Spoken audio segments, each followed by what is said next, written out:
for some coffee. What's going on, guys? Welcome once again to the Poindexter Lounge. I'm about to order a coffee. Would you guys like anything? Let me know, and I'll get you something. Hey, today's a good day. Today is rainy. It's Friday. Hope your Friday's going well so far. Hold on a second, I got to order here. Thank you for choosing somewhere. Can I help you? Yes, I need an extra large triple, but I would, or actually, yeah, an extra large triple, but I want it to be Splenda, please. Okay, hey, Spark, triple makes for the Lucio. Yeah, could you put a shot of espresso in there, please? All right, would that be all? That's it. Thank you. You're welcome. All right, getting our coffee on this morning. Got a couple appointments and meetings. What's up, Dat Dude Vince? Hey, man. Hey, shout out to Dat Dude Vince. Dat Dude Vince. Vince messaged me about a gift that he's sending me, and I appreciate that. So thank you so much, man. I can't wait to share it with the lounge. What's up, RJ? RJ in the house. Yeah, a triple. So I don't know if you have Tim Hortons where you are. Tim Hortons, they just have a way that you order it. Originally from Canada, But I love Tim Hortons. It's got a smoother taste than I like the smoother taste of Tim Hortons coffee, but I also like I've grown to really like Starbucks. I remember back in the day I didn't really like Starbucks that much, but it slowly kind of grew on me and became a thing that I really like. But when you order here when you order a triple, it just means 3 creams and 3 sugars is what it means. But I get Splenda instead of sugar, so that's what that is. But I get the extra large coffee, so so it's a lot. What's up, Austin? Good morning, boy. You're up early, bro. Much love, everyone. Yeah, you're either up early or you're up late there in Vegas. Hello. There you go. Thank you.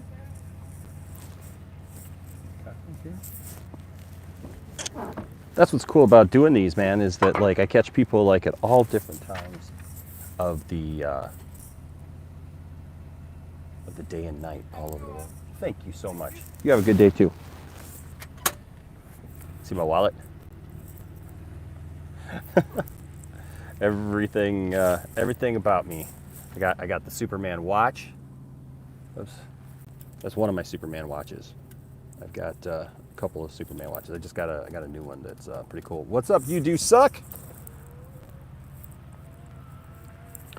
Much love, everyone. Hope everyone has a great day. Caleb, what's going on? Caleb, good to see you, bro. What's up? Caught me at work. What's up, Jeff Glatfelty? Good to see you, bro. Let's see. Daddy Vince says, I love Starbucks dragon fruit lemonade tea. Yeah, it's pretty good. I like their passion tea as well. I really like that. Logan, my son, really loves the dragon fruit stuff. RJ, it says it's Halloween weekend. Yeah, it is Halloween weekend, isn't it? My goodness. This year's gone by so weird and fast. I'll tell you what, it's been such a strange year. It's almost stranger than the year before for me. Anyways, what was I gonna say? Yeah, so we were talking. Austin says, I finally fixed my sleep schedule, so I was up at 6 a.m. today. Yeah, I don't know if I want to fix my sleep schedule, because if I fix my sleep schedule, then I wouldn't be up all night with you guys. But you know who I'm going to see today? I'm going to hang out with I'm going to hang out for a little bit with Johnny Pop. So I'm going to see Johnny Pop today. He just texted me. He's going to text me back here in a few. What's up, H Bards? So are you guys down for, we talked about it the other day. Are you guys down for doing this Superman viewing tomorrow? I'm thinking we do it about 11 a.m. Eastern, because the movie is 3 hours long, and it's the 3-hour unedited. I've never seen this version of Superman the movie before, so it's something special. It is sent to me by Mark at Benson's. It is the 3-hour version that's like got everything in it. Everything in the kitchen sink is in this one. Yeah, like the original movie, RJ. Yeah, it's the 3 hour version though. It's like it's not even the. So they have the theatrical version, and they have like a special edition that I have that one. Oh, you're stuck till November 7th. My goodness. Yeah, so this is like the 3 hour unedited, everything when the kitchen sink is in it. I mean, it's edited, but it's just, it's got, apparently it's got, I can't remember how much extra it is. It's like 45 minutes of footage I've never seen or something like that. I have to look at the box, but yeah, I've been looking at, like watching it. And then we were talking about it the other night, actually the other day on one of these. UFC is on at that time in the morning, 11 a.m. Really? Guess it depends upon where you're at. Awesome, Austin. Well, you know what? And what we'll do is you guys could be on the panel with me. So, well, actually, RJ knows the deal because we did this with Star Wars. Here's my old job right there. If I lose you for a second, don't go away because this little area sometimes like is bad reception. So, but yeah, so I'll send you guys links and we'll watch the thing together, you know, and have some fun. And this should pipe me up. This is not only the coffee, but it's also got a shot of espresso in it. It's good stuff. So yeah, so we'll plan tomorrow, 11 a.m. Eastern time. We will watch that. You'll have links for both.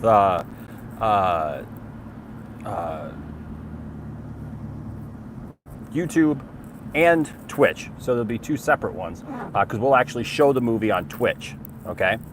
And then we'll leave the YouTube thing open too, so people can be there too, so we get the time on YouTube. But and then we'll switch over to YouTube when we're done. We'll start on YouTube. That's what we'll do. Start 11 a.m. on YouTube, and then we'll go over to the Twitch thing. Do a little pre-show kind of deal, and then go over there and get everybody on. All right. H-Mart says, if there's a fly in my room, I need the anti-fly equation. I see what you did there.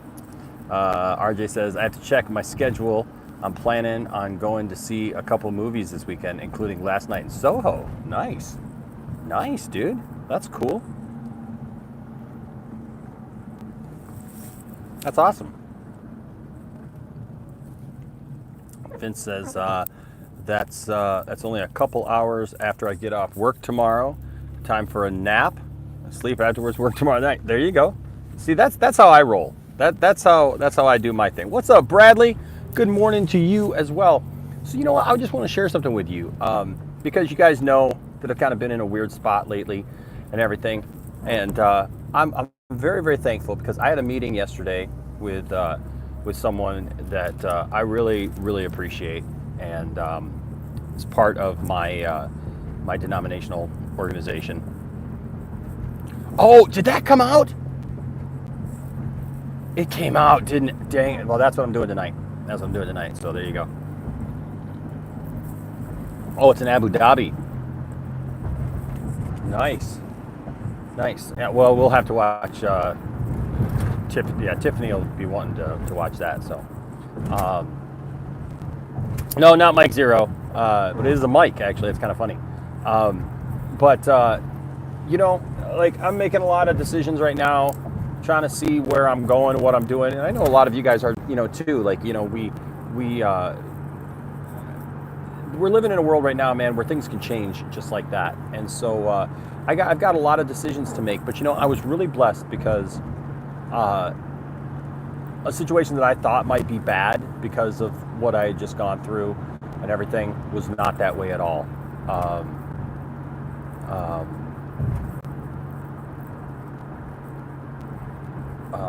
It turned out to, hold on a second, I'll read that in just a second, RJ. It turned out to be very, very nice. I felt very, very appreciated, loved, encouraged. And so, look, I haven't wanted to throw anybody under the bus with anything that I've said in the last, you know, month or so. I have my opinions. Obviously, people have their opinions, but of, you know, things that have happened, things that have gone down, and you know, some of those aren't going to change because we know what we know. But yesterday, I was very, very thankful because I had a meeting that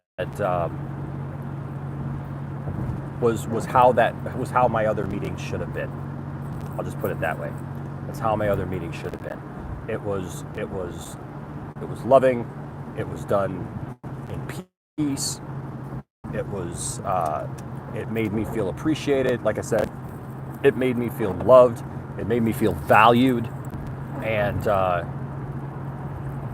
not just cast away. And see, that's the kind of person that I want to be with people in my life. And that's why I'm a part of where I'm at right now. And even if whatever the future brings, if I stay here with this organization, or if I move on, I feel good about it either way, because I know that I have support, even from the people that I'm with now, and they recognize the calling on my life, and they recognize what God has done in my life and what He's going to do. So I'm really happy about that, actually.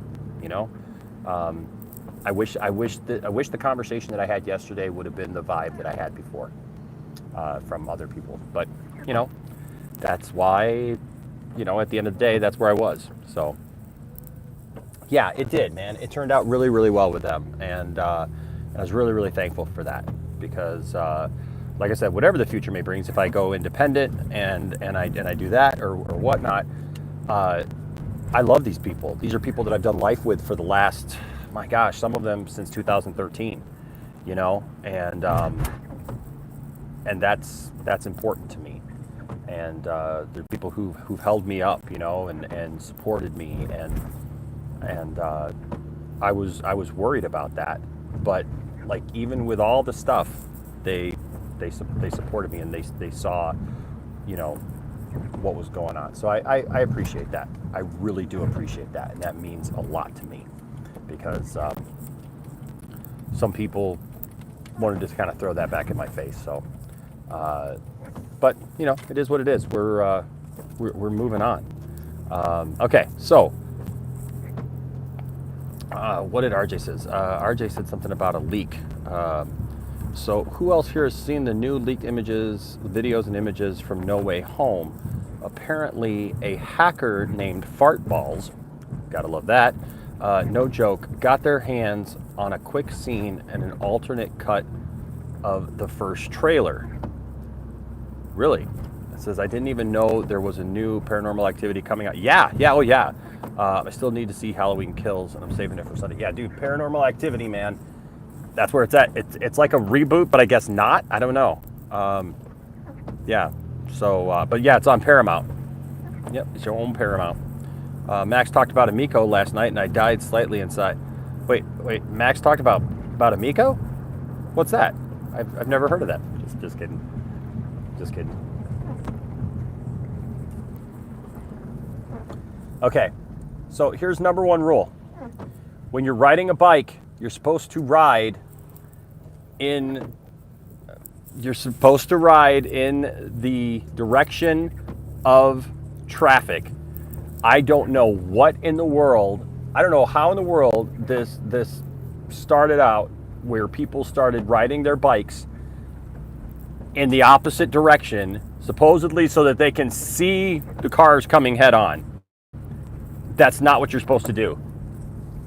Just saying, at least in Michigan, you're supposed to ride with traffic. Yes, Austin, thank you. I'm sitting here, and this guy is literally in the middle of my lane. There are two cars coming down this way. The guy is in the middle of my lane. I'm on a 2-lane little highway here, and the dude is in the middle of my lane. I had to stop, and then as he's going past me, he's mouthing on to me I had two cars, and I'm just like, dude, I didn't even say anything to you, but I'm just looking at you where am I supposed to, I wasn't supposed to stop, right? I don't know. Okay, so I'm missing what you guys are saying, but I'm just what in the world, man? Jeez. Wait, hold on, what? H-Mart with a $5 super chat. What is Matt Jarbo told me not to jay off. Only Matt could give such great advice for sickness. Really? I don't know that. I don't know. I mean, You're home alone, man. I would just say, H-Parts, you're home alone. You do you. That's an old wives' tale, by the way. That's an old wives' tale of trying to tell people that, like, somehow there's that. Okay, it's 10:30 in the morning, and you got me talking about stuff. Yeah, Austin, that's terrible advice. Like that right there is like old, like, wives' tale kind of thing that, like, you supposedly will mess up your immunity, or like you won't have as much strength or whatever, and that's just not true. That's just not true. That's baloney. That's baloney. It actually gets your heart rate up. It actually burns some calories. It actually, I don't know. I'm not going to tell you what to do. I'm not going to give you advice on that. That if Jarbo wants to give you advice on that, I guess Jarbo can give you advice. But I don't know that I would take that kind of advice from Matt Jarbo. Just saying.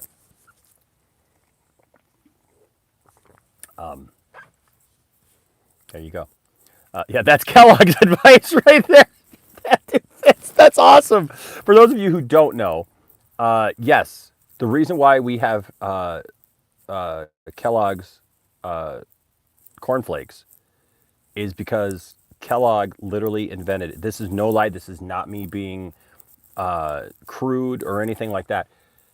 Kellogg, this is a fact. Kellogg's developed cornflakes as a deterrent. Don't ask me how this is a deterrent.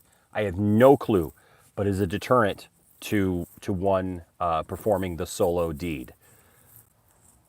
I guess you're eating cornflakes instead. I don't understand how that helps. I don't know. It's weird. It's weird, but that's literally why we have that breakfast cereal. Who in the world? Like, what in the world? Yeah, Lewis, I don't know how that works either. Like, I guess you're eating a bowl of cereal instead of, I don't know, that Jarbo flakes. Yeah, keep the Jarbo flakes away. Thank you. I'm good. I'm good. That's what I'll do. I'll put out my own cereal, my own brand of cereal. Poindexter cereal. I don't know. Pouring the milk on cereal takes both hands, keeps you occupied. Oh man, not me. So, like, I have Enosh brand 2 scoops of raisins. I hate to be in that clinical trial, right? So here's the thing. I wear a size 15 ring, right? And I'm getting a new ring. So some of you guys have seen. So I had a ring that I bought originally for when Tiffany and I got married, and it had these cool, like ancient crosses on them, and that was pretty cool. I wanted a Superman ring, right? Is what I wanted, but I wear a size 15 ring, and RJ Toast Crunch, nice. And so I bought that ring, and so then when I lost all my, so I actually when I by the time I got that one, I think I was up to a 17. So that was a size 17 ring. Then I lost all my weight, and now I'm down to a 15. So I had to get this ring, and I really like this ring. I like this ring because it's black. I just think it looks cool. It's different, you know.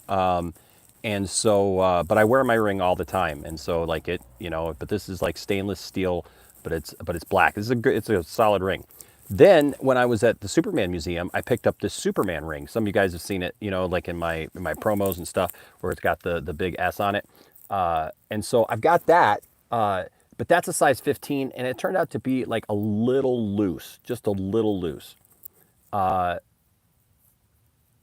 found, you know, these new, they're like rubber, what are they called? I don't call them rubber, but they're silicone rings, and I found some cool Superman ones with like S's, like red S's on it. It's a black ring with S's. They also got comic book ones that look like a comic book, and so I'm gonna get one of those too. So I got choices for my wedding ring, so that's kind of cool. Have you ever tried cinnamon in your coffee grounds? It's really good, dude. There's lots of stuff that you could put in your coffee grounds. So talking about coffee this morning, if you put just a little bit of salt, not a lot of salt, just a little dash of salt in your coffee as you're as you're putting it together. If you do that, it actually brings out the flavor of your coffee. Don't oversalt it, but just put that, and that is it makes your coffee grounds that much better. I've tried putting other stuff in there. Yeah, I mean, but you could put some cinnamon in there, and that does some good too. Oh, absolutely, Austin says you know you found the one when they let you incorporate superheroes in your wedding ring. Absolutely, man. Tiffany, listen, I cannot stress this enough of how awesome Tiffany is. Tiffany is my rock.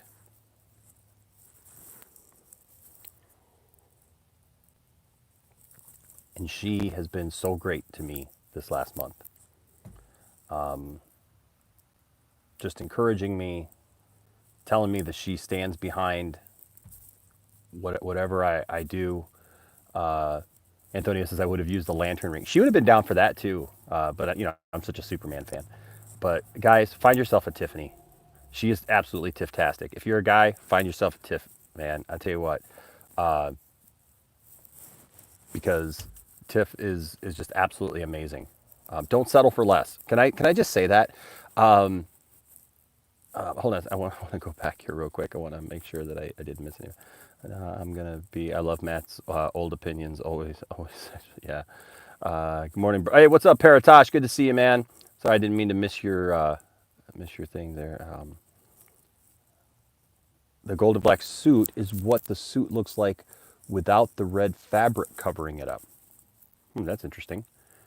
The black and gold suit is just his normal black and red suit per inside, put by him after getting the green paint on him. He says my high school nickname was Fart Balls. Yeah, he said, because I missed that stuff about Spider-Man that RJ put. Yeah, it's an alternate cut of the first trailer plus a scene where a robber throws green paint on Spidey. It's a whole thing, but it confirms how he gets the black and gold suit. Interesting. Yeah, Antonio, you know what's interesting about the Paranormal Activity movies is like they got worse as they went on, but see, it was something special. It goes back to me and Tiffany. Tiffany and I, when I started dating, we watched that first Paranormal Activity movie. And you know what? It just became a thing, right? And it kind of got us into scary movies, actually. So I gotta thank them for that. So let's see. Okay, so now, yep. You found yeah. Tiffany. Tiffany is just amazing. She is. She's Tiff-tastic. That's why I love her.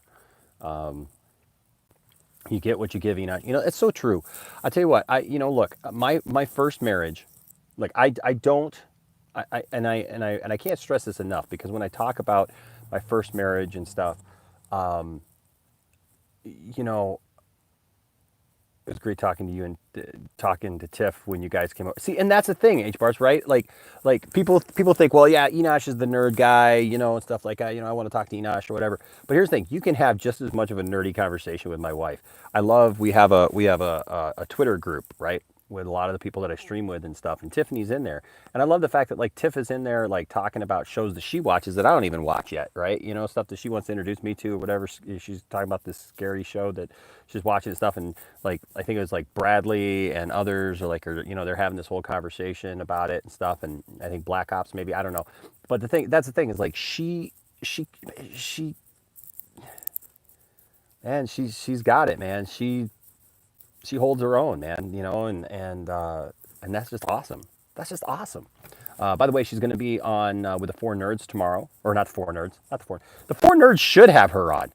Yeah, what the heck? She's royalty as far as I'm concerned in this nerd thing. You should just have her on and interview her, right? But no, I'm sorry, the Nerd Queens. She'll be on with them tomorrow night with League of Mayhem. So, and that's the great thing. Like when they interview people, Tiffany always has the greatest questions. Like she does her research and asks great questions of people when they're interviewed. Like she's fantastic like that. But yeah, my first marriage, like I will tell you, like divorce is a horrible thing. Don't do it. Look, if you can make it work, do it. I did. I tried. I was married for 10 years. 10 years of my life. I got married at 23, and I thought I did all the things right, right? Like we dated for 3 years. It was the natural progression of things, and I thought that I thought that I was making the right choice given the information that I had then. And the person that I married ended up being very different than the person when we split. But she was gone. I mean, she left almost 8 years into the marriage, and she just left. She didn't leave me for anybody else. She just left. But she was dealing with some things, and that's a whole other story. But she was dealing with some things, and she didn't want to, just to say, she wasn't dealing with some things, and so that's what kind of led us down that path. And so, and she wouldn't come home, and so it kind of left me like for almost 3 years, man, just kind of floating. But like I could see like us drifting apart as time went on. Like she wouldn't watch. I'll never forget like when the X-Men movie came out, the original X-Men movie, right? That first one. Like I didn't go see it in the theater because she didn't want to go. And every time I'd want to go, there'd be some reason why she didn't want to go, right? And it would stop us from going. And I'll never forget because she watched it. We rented it on video, VHS, by the way. Yeah, that's how old that was, right? Can you believe that? That's crazy. But we rented it on VHS from the video store, one of those guys. And then she just went on about how much she loved it. And it kind of ticked me off. You know what I mean? Like it kind of ticked me off. And we just, look, her and I, we just ended up having grave differences in how we wanted to raise children, in how we saw life. She's very much more, how do I want to put this? She wasn't comfortable with talking about certain aspects of our life, right? Like her and Jarbo wouldn't get along. Okay, she was very, very conservative when it comes to stuff like that, and and it's one thing to be that way out in front of people, like if you want to be, I guess, but like when you're in a relationship, you need to be able to have those conversations and and enjoy life. I mean, that's you're married. That's the whole point. And so, so it got weird, and she ended up leaving, and I fought for it. So divorce sucks. Okay, and especially if you have kids. If you have kids, you're attached to that person. You do suck. You win. You win. You do suck. You win the internet today. At least my internet. And so I just say like, divorce sucks. And when you have kids, you are now attached to that person at least until that kid turns 18. And probably beyond that, because you're going to have to see that person for weddings and for events in life and stuff like that. At least when they turn 18, like you can do that separation thing. But like, I'm blessed. I have friends that I have seen who have gone through a lot more hell even than I did, and I went through a lot of hell with my situation with my son Landon. But I've always been I can't blame her for Jarbo. I've always been open with my son. Okay, my son is very aware, and as my son has grown up, like he has seen things for himself. So when he's come to me with questions about stuff, I've always been honest with him, not trying to throw her under the bus, not trying to do anything like that. Where people in her family and her have done that to me. Not my former mother-in-law though. Cheryl is awesome. Cheryl's always been awesome. She's always been awesome to me. And she still is. And Cheryl, my former mother-in-law, is someone that I still talk to. And Cheryl has even like stood up for me many times against her own daughter, right? This is very therapeutic right now, by the way. But it was, it's been that, right? And look, I've dealt with situations where literally I woke up one day and I thought everything was coming to an end. Like when my son was smaller, when Landon was little, like I didn't have as much say as to what was going on. Like I was just kind of like there, kind of just dealing with it. But as my son's got older, now he's 16, he's going to be 17, man, in just a couple of months. That's just crazy to me. But Landon has a lot more say now because I fought for him, right? And I stood up for him during some times. And Landon is seeing who tells him things that are right and who maybe doesn't give him the best advice. And that's why Landon loves his mom, and I want him to love his mom, and I want him to have that relationship with her. But parents, I will tell you this: it is up to you what your relationship with your kids are. Anybody could say anything to your kids about you, or try to make you look bad or whatever to your kids, but your kids are going to read you. So I know some of you guys may be younger, you don't have kids, you're not in a relationship to have kids. I will just give you this advice. Hey, Brian, thank you, bro. And you know what? I saw briefly your thing about being on the radio. Like, I was on the radio for a while. I did radio, and that was a lot of fun. So yeah, that's cool. Thank you. But if you have kids, or you're thinking about having kids, or whatever, just remember this: your kids will judge you by what you do. If you are consistent, if you tell the truth, if you are open and honest with your kids, and you don't lie to your kids, and you don't try to use your kids against someone else or whatever, but you're honest, you tell your kids,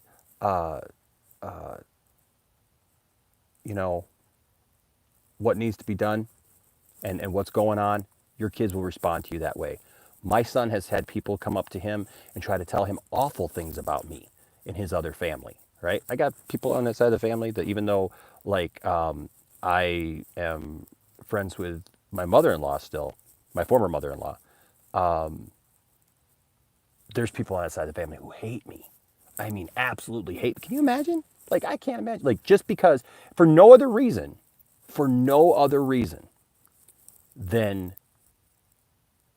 I was married to my ex-wife, right? And that's it. That's it. It's crazy. It just is. And I don't even subscribe to that, because, like, my grandma, man, she can't stand my ex-wife. But even my grandma will say stuff sometimes where I'm like, no, grandma, nope, that is not, it's not true. Like, I'll stand up for my ex-wife, even, like, with stuff that is true and what's not true. But there's just people who just don't like me. But you're right, Monkey Jeebus. That's people in general.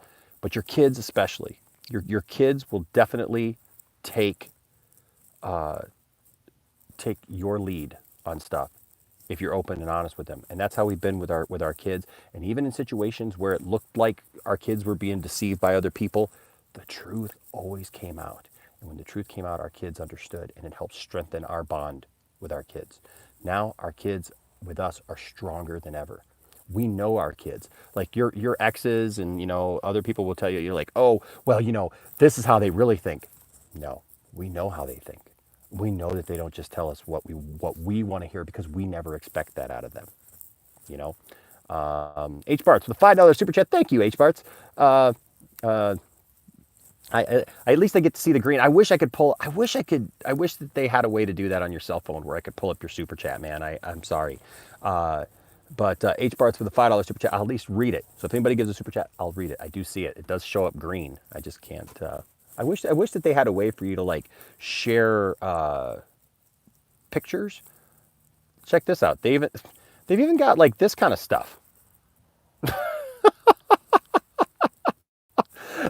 They've got crazy filters and everything. I can make it look like it's old timey. This is documentary. Day 42. But they don't have a way. I can do this. Whoa, that's kind of weird. What do you think of that? It made my mustache look a lot more full. I will say that. Made me look like I got, like, some Hulk Hogan mustache going on here. Hey, brother. Yeah, what is happening? Filters. Wow, right? I'm talking about scary. This is Paranormal Activity.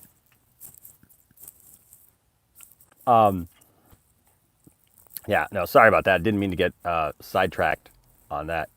Just find something that looks good. It's bubbles! We've got bubbles! What in the world? Yeah, H-Bar's right. Take on me, take on me. But you know, it's weird. It makes it look like I got stuff in my nose. I actually, so here's a service that I did for a while. It kind of ticked me off actually because I just saw it on Shark Tank. Honest to God, I just saw this on Shark Tank. I'm not trying to get, I need to read his super chat, I know. But I just saw this on Shark Tank and it kind of ticked me off. I looked at Tiffany and I'm like, seriously? I write songs for people. Like I do songs for people. So like if you would like a song written, maybe you want something put to music.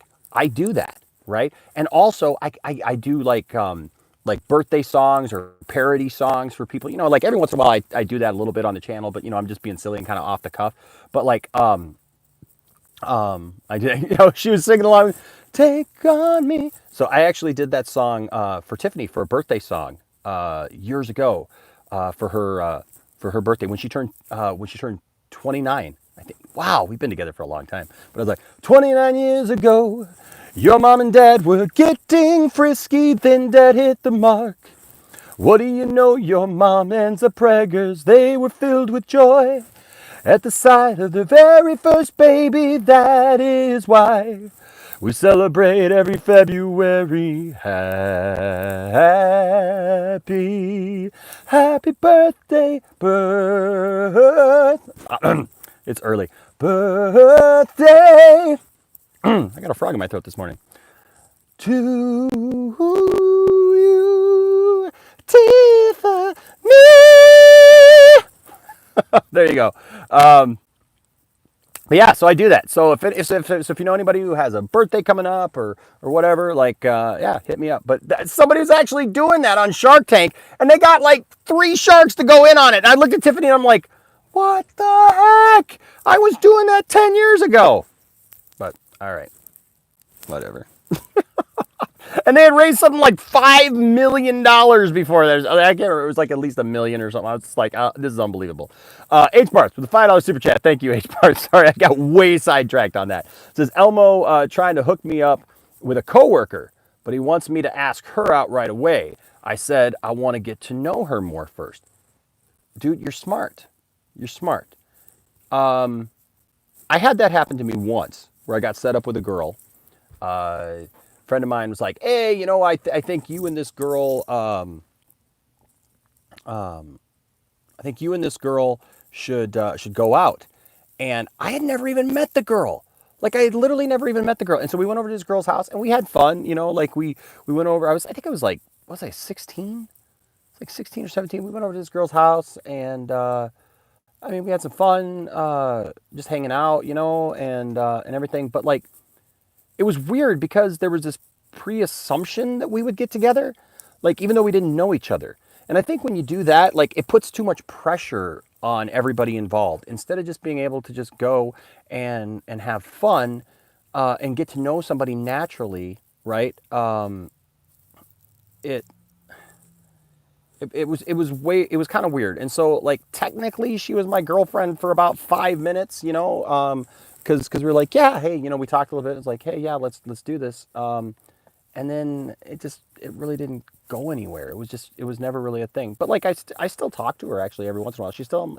We're still friends on Facebook. Like, but we were never serious. You know what I mean? So H Barts, you're a wise man.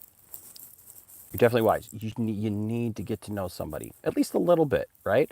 And then go out on a date. It's okay to go out on a date. I mean, you can go on a date with no expectations, you know. Richard says, I love the moments that you open up because it comes from the heart. That's why I love this channel and your family, Enosh. Thank you, Richard. I appreciate that, man. Look, that's why, like, we are who we are, right? And like Monkey Jeebus said, yeah, that's just people in general. When you're honest and just open, like, you guys have been with me through some attacks, through people saying stuff about us, through, you know, I mean, my gosh, we've had everybody from Andy Signore to Jody's Corner to,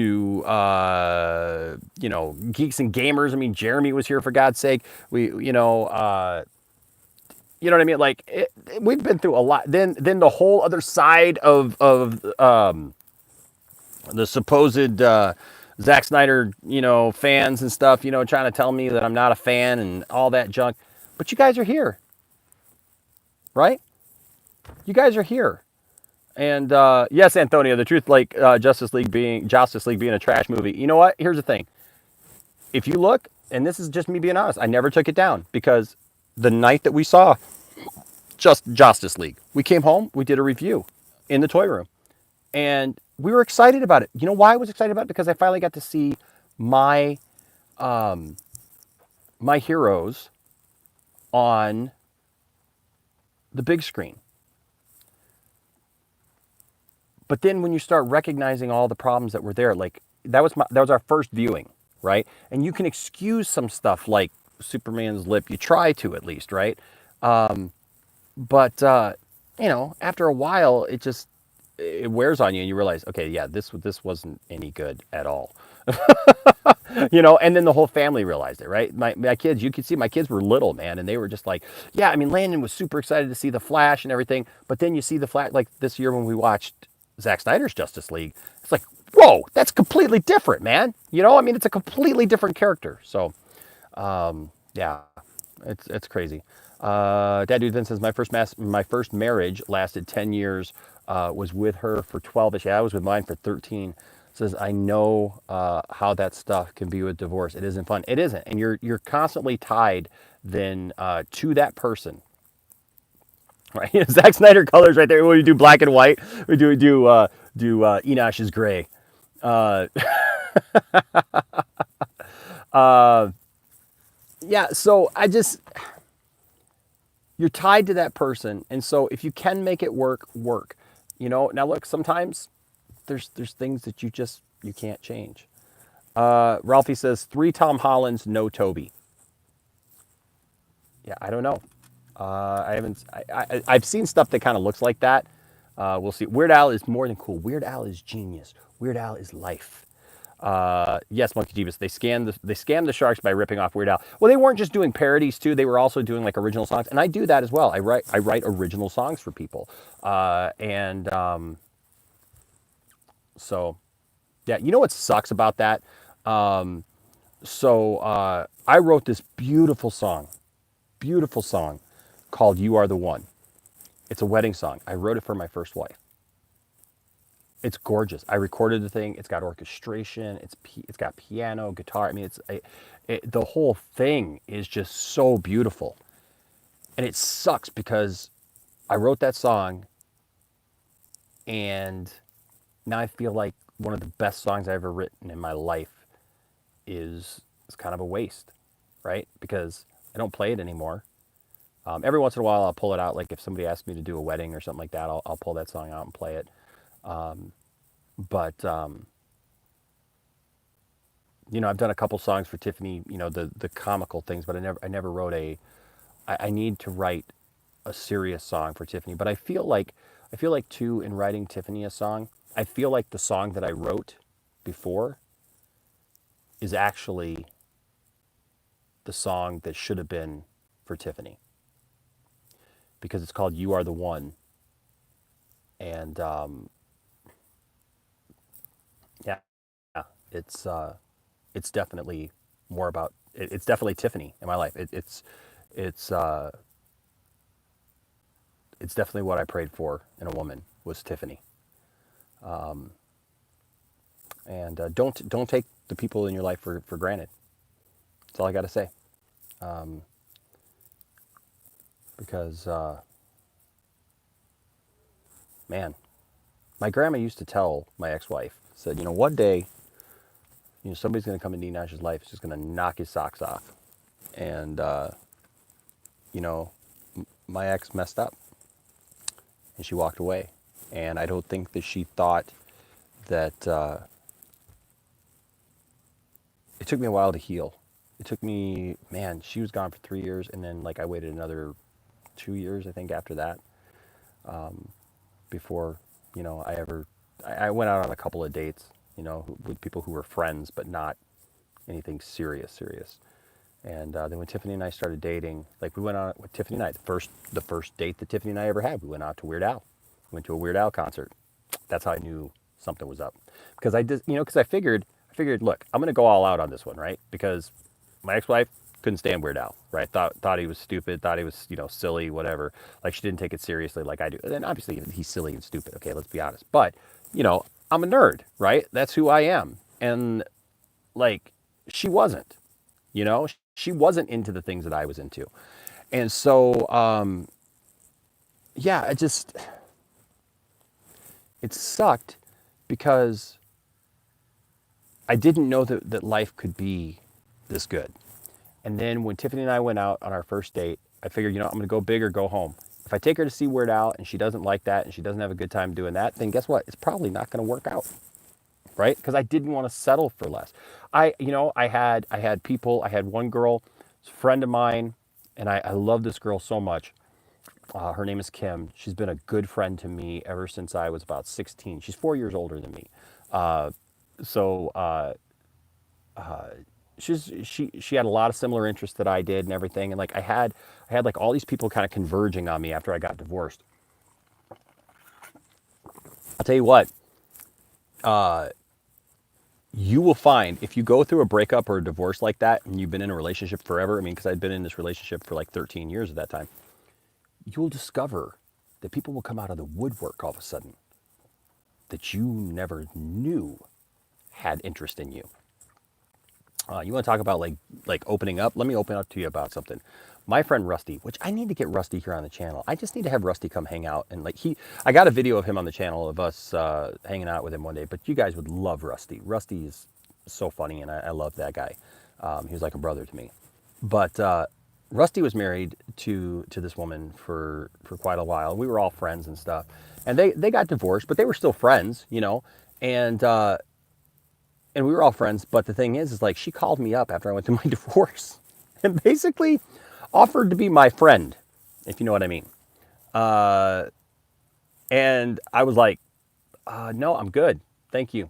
She's like, I'm just telling you, if you need anything, I'm here. And I'm just like, yeah, I'm good. I'm really good. Right. And I called him and I was like, dude, what's up with your ex-wife, man? Now, she's no longer with us. She's passed, and it's unfortunate. But at the time, it was kind of comical because I asked him, I said, dude, what's up with your ex-wife? And he goes, oh, dude, she's always had a thing for you. And I was like, what?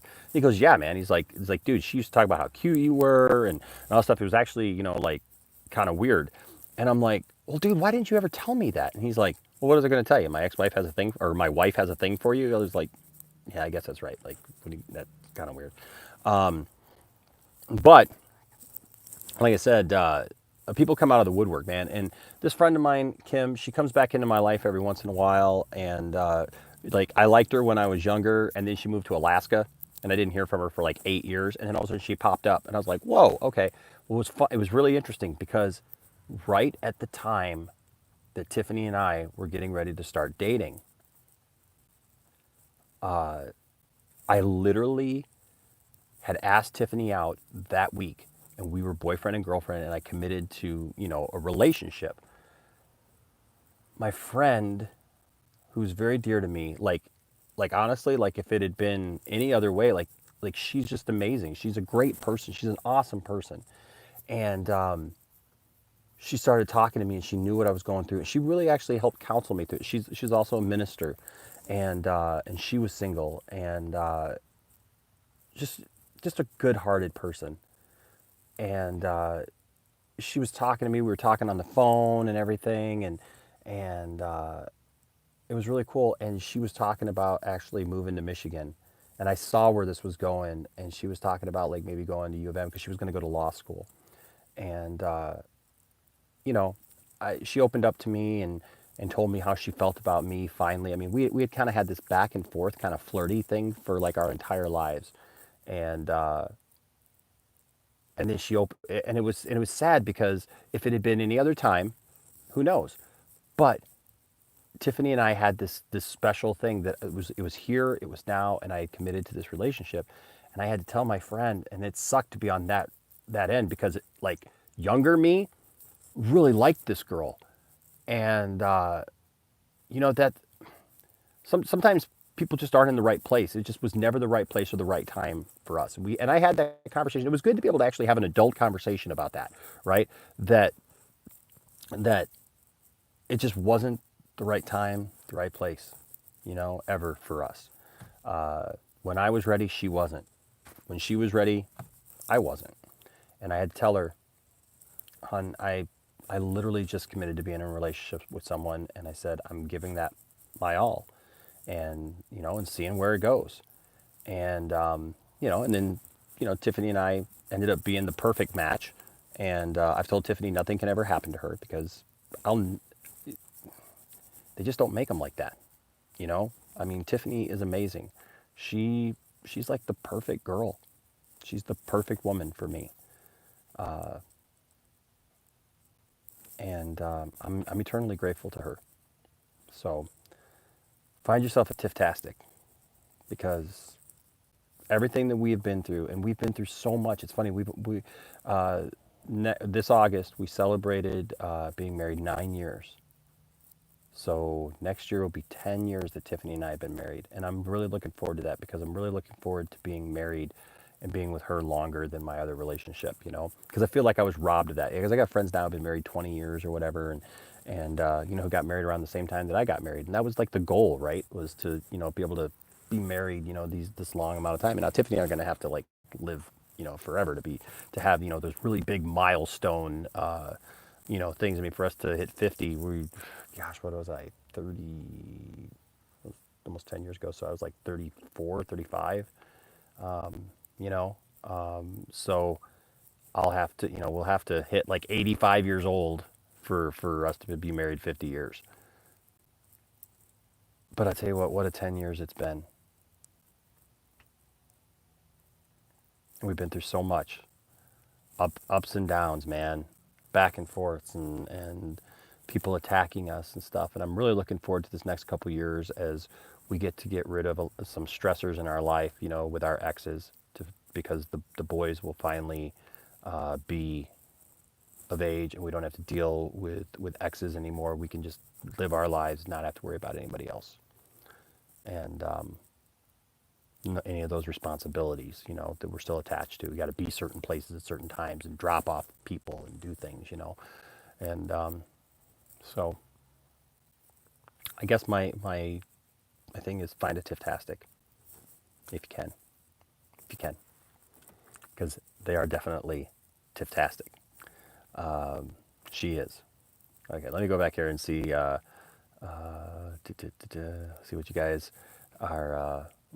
Antonio says Enosh is one of the coolest people on YouTube. Thank you, Antonio. You're sweet, man. That's nice. It says, is it a good sign if you make her laugh? Yes. Women like guys with with good senses of humor.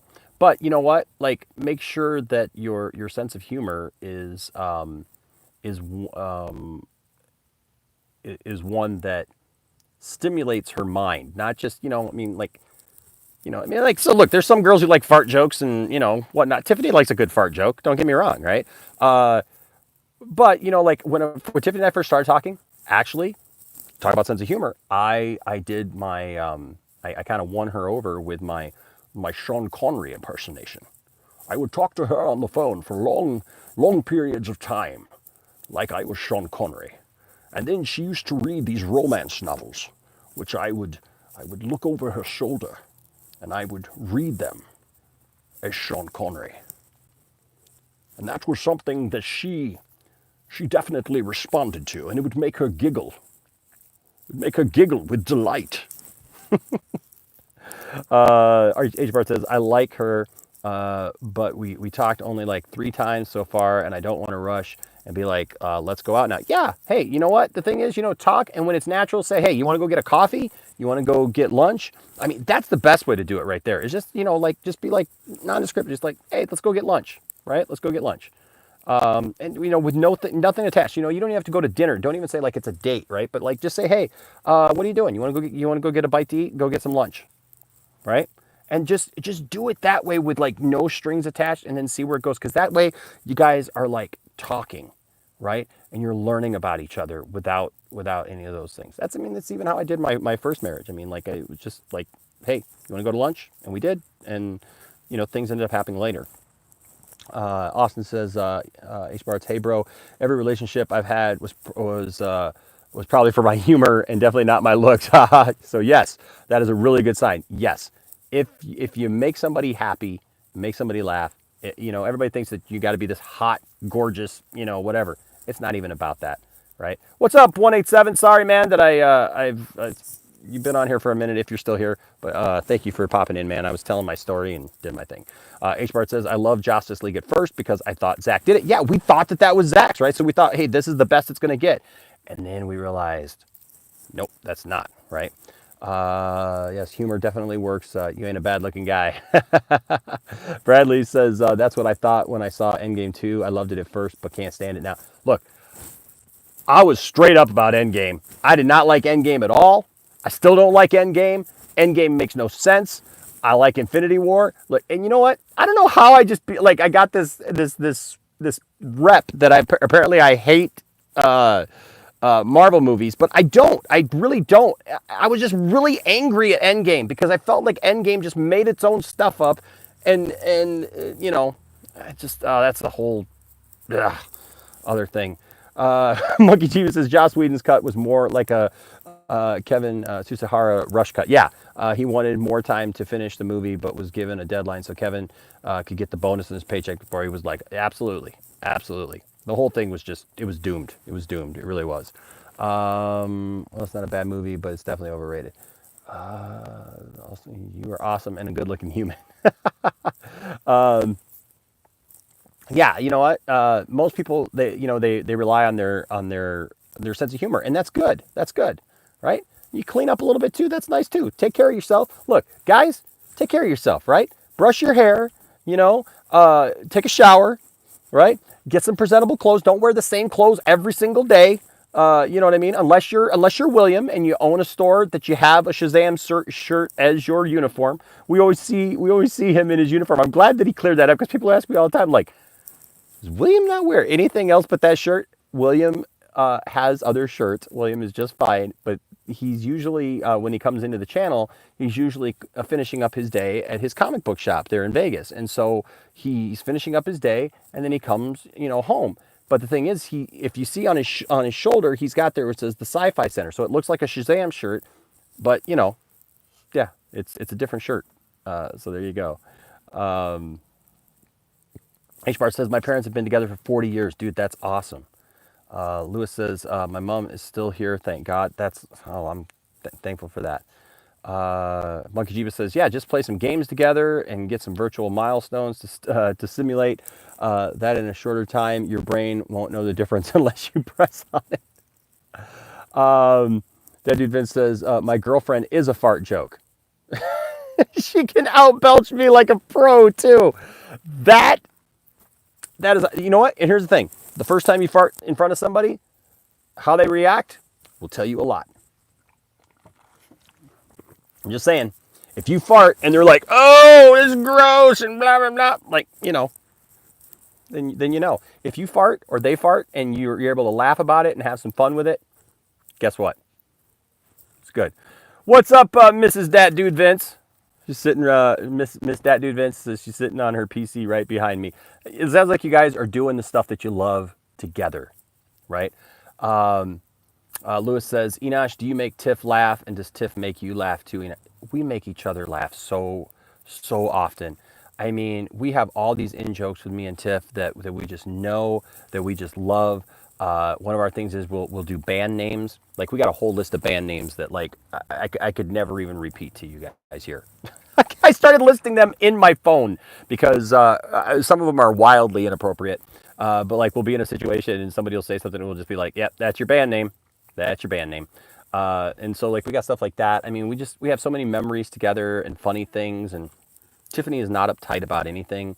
When we got married, when we did our counseling thing, we hit literally, we had to do this counseling thing where we're online and they give you scores, and stuff, and you do it separately. And then you're supposed to come together with the pastor or whoever's doing it and talk about your scores and see how you guys line up. Well, we scored all in the high 90s and a few 100s. And the pastor was like, I've never seen this before. I've never seen anybody like come together like this and be on the same track. And it was funny because like we scored like 100% on the sexual compatibility. And he was, the pastor there was kind of like, he wasn't really comfortable talking about that anyways, which I think is is weird. I don't know, that's like a Christian thing. People, they hear the word sex and they automatically, they're like, oh, we don't want to talk about that. Like, look, I'm the type of person, I don't have a problem talking about it. You don't have to be crude and rude and whatever to talk about sex. Sex is good. God created sex. God gave us sex, not just for procreation, but for pleasure and for the bonding of people together. Yes, I will tell you this. I will tell you this. I know that there's a lot of people who are just very free with their sexuality, but I will tell you this: sex, I believe, should be more revered as something special. It's your body. It's the giving of yourself to someone else. And I don't want to get like even aside from like the spiritual aspects. And I know people have taken that to like historically they've taken it to like weird levels. Like because I grew up in the church, man, in the 80s and 90s, and the whole sexual purity thing. And like some people were like, you can't hold hands. They would tell you couldn't date. You can't kiss somebody or whatever. And I'm not talking about that kind of stuff, right? I'm not talking about. I think sometimes people get freaked out about purity rings or whatever. Like, look, if you have something that reminds you of your sanctity of your body, like, and everybody that I knew personally, like, I know that like there's videos and stuff like that where people like talk about how it's weird or like parents where like a father and a daughter, like they're a couple of parents will stand beside their child, with their purity or whatever. It's kind of weird when they pledge their purity to their parents, because really, I don't think it has anything to do with the parents. It has to do between them, God, and themselves and their future partner one day. It has nothing to do with their parents. It's good when the parents come alongside them and support them, right? And I think that that's important. But like, yeah, I get it. There's some weird stuff, right? But what I'm saying is, I think that sex needs to people need to understand the sanctity of sex and that bonding and what it means. And I know too many people, and this isn't me just waxing on about some purity culture thing, but I know a lot of people who they haven't been protective of that area of their life, and unfortunately, they're still searching, right? And they use that to search. And unfortunately, in my experience with what I've done, I've seen a lot of those people are also people who've been abused. Their first experiences with sex or sexual things were negative things or distorted views of sexuality. Because let's be honest, there's a lot of things that now are acceptable and we laugh about, right? But like in reality, if it was real life, it wouldn't be cool. You know what I mean? Like, like I even saw an article, and look, if this is going to offend you, I apologize, but we're going to talk about something serious for a second, okay? During dealing with sexuality, people watch pornography, okay? And one of the highest searched pornography terms deals with incest scenarios, right? And like they'll play it off as like stepdads with stepdaughters, or stepmothers with stepsons or whatever, and then sometimes they don't, and that's kind of become like a joke, right? And like even like stepbrothers and stepsisters, right? Like, I mean, it was a couple years ago, like that's all you heard was, it was about, stepbro, it was this meme, about, look, and I know about this is because it's pop culture, right? Like I know stuff, like it's weird because I talk to people who are just not aware of things that are going on in the culture around them. And yet it's in the vocabulary of people, right? So like, I don't know, maybe I'm just hyper aware of things that are going on around me in the world, but I'm a minister, but I'm very much aware of stuff that's going on in the world. And so, and maybe it's because like like I said, I did a radio show for years where we dealt with different topics, and we just never shied away from everything. I never shied away from like hard topics, right?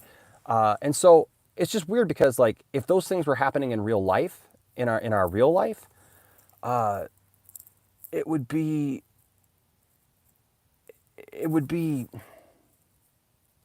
problematic, right?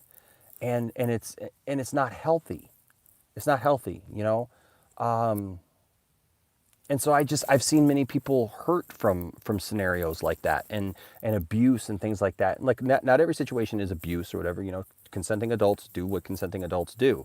And you're an adult, I'm an adult. At the end of the day, you have to know how you're going to live your life, and I will know how I'm going to live my life.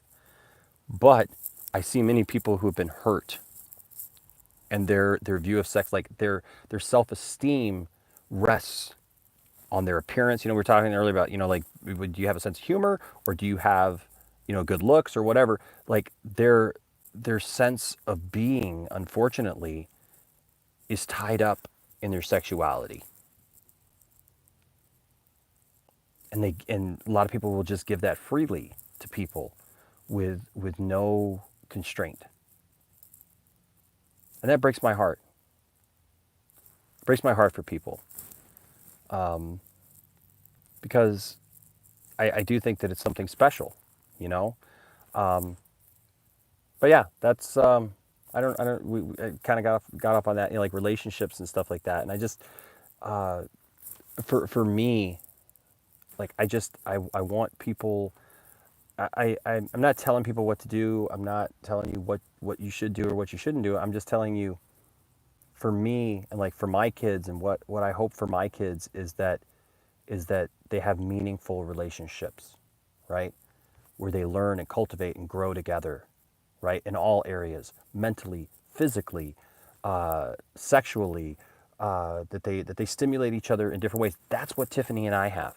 She makes me laugh. If we're really busy and we have a week where we're not able to be intimate or whatever, very often or whatever, like that's not the only thing we have, right? We have so many other things that keep us together. That's what makes relationships strong, right? Is not just that. That's one part that, hey, I believe is a very serious part, and I believe that is a bonding part that keeps you connected, because you do feel more connected to somebody when you are intimate with them, right? Especially on a regular basis. That should be something important to you in your relationships. People who just like hand that off and they're just like, oh, like I don't care about that, or withhold it from people, or whatever. Like that's not healthy either, right? But like anybody who's been a parent, you're running back and forth, you're doing things, like at the end of the day, what do you have beyond the sexual experience, right? Yep, you're on a nerd channel and we're talking like serious stuff right now. Let's see. People are talking about Endgame. It's funny. Yeah, Endgame sucks. Kevin Feige wanted to kill off the original Avengers in Endgame. Maybe. Antonio says Enosh is an MCU hater. Time to unsub then. Yep. No, I'm not an MCU hater. I'm actually looking forward to seeing Eternals now. I absolutely wasn't, but I am now. Dad Dude Vince says, I like Endgame, but I'm a Marvel stan. Yeah, and that's fine.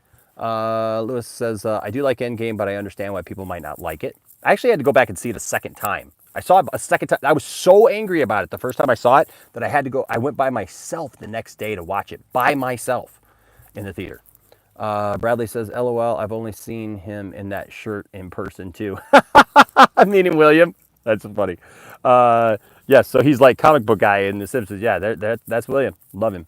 I was about to say, Bradley, I think he just owns about 1,000 of that same shirt. Maybe. Faxi Nash, thank you so much. She's playing Sims 4 and says hi. Well, hello back to you. Glad you're enjoying the show. We're doing whatever. It's not really a show. It's just glad you're enjoying the conversation. Sex Jarbo is going to show up. Yeah, I mean, look, people make jokes about sex and everything, and that's fine. But also, I mean, like, I'm not saying that like sex should be fun. Your relationship should be fun. Your sexuality should be fun. You should be able to explore and have a good time, right? It shouldn't be robotic. Like, so I'm not saying that. I'm just saying like who you have sex with and how you get into those things. I think we should take that like into more account, sometimes. Comic Book Fan 89 says, "Hey Nosh, last night watched Superman 2, Richard Lester, then watched the Richard Donner cut. Enjoy both. You have a favorite?" Yes, I do. I actually like the original theatrical cut. I own the Donner cut, and I've watched it. It takes me out of the movie when it does, the weird cuts, to the extra footage and stuff. Usually, I like that kind of stuff, but for me, in that movie, it just takes me out of it, and I don't know. To me, you got to understand too. Superman 2 for me is a classic. It's literally one of my probably top 5, absolutely my top 10 movies of all time, because I grew up with that movie and I know that movie. Like I can quote that movie. Like, I will annoy you watching the movie. It's like watching the original trilogy for me, Star Wars trilogy, because I know that movie so well, right? I mean, so well. So, yeah, I mean, scene for scene, man. So I actually like the Richard Donner version. I know that's a hot take for some people because they want to really like the Richard Donner version better. And as much as I respect Richard Donner and what he did and everything, it's still, that's it for me. Half a Shun says, "This is a family show." What's up, TX Voodoo? Purity rings, isn't that a marketing scam? Yeah, Monkey Jeebus, absolutely. And that's the problem that I have with stuff like that, right? Is people trying to cash in. I don't think people should cash in. I understand the idea of it. Like, if it's something that somebody wants to do as a sign for themselves, that like this is a reminder for themselves. The idea isn't bad. The marketing of it is bad. Right? Like there's been like programs and movies for families and for relationships as well. And the idea is not bad. What I have a problem with is, like, for example, when I was going through my divorce, people in my church wanted me to go see that Kirk Cameron movie. What was it? It was based on a book called The Love Dare. Which the idea is fine. It's basically stuff that you should be doing anyways, right? Like treating the person that you're in a relationship with absolute love and care and all those things. It was called Fireproof, is what it was. Movie was horrible. The movie was boring. Movie was awful. Horribly acted. I'm sorry. I don't. Kirk Cameron is not something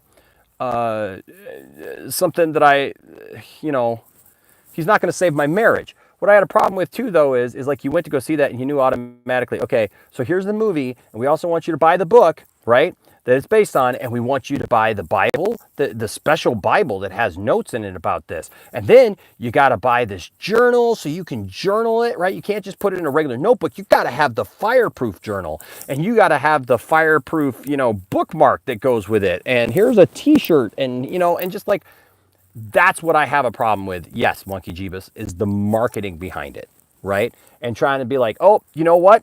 You want to keep your purity. Here's this ring. Buy this ring for $5.99 or $9.99 or whatever. That's what I don't like. That's the part of my Christianity that you guys are going to see of me being a minister and stuff. I hate it when I see things like that are just being marketed to Christians, and Christians just eat it up because it's like, well, hey, it's something Christian for me, right? And so, like, I'm going to buy that. It's my number one pet peeve about Christians and how we've become a market for stuff. And it's not even good stuff. It's literally just like subpar stuff but Christians, since we felt like we were alienated and have nothing for us, we have subpar a lot of stuff. Listen, there are many awesome Christian bands. There are many bands that you probably listen to, you don't even know they're Christian. Seriously, you don't even know it. And they're amazing and they're awesome. If you just heard them and didn't have that stigma of being a Christian band, you'd never know it.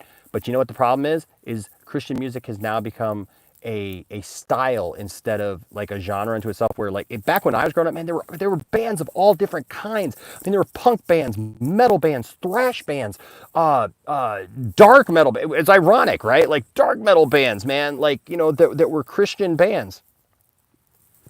And it's just weird because now, like, we get all this praise and worship music, and some of it's really good, some of it's really done well and produced really well, and then like a lot of people though are just trying to sound like U2 from the 80s and 90s, and so it's just rehashed stuff, and that kind of stuff, yeah, it drives me nuts. It just does.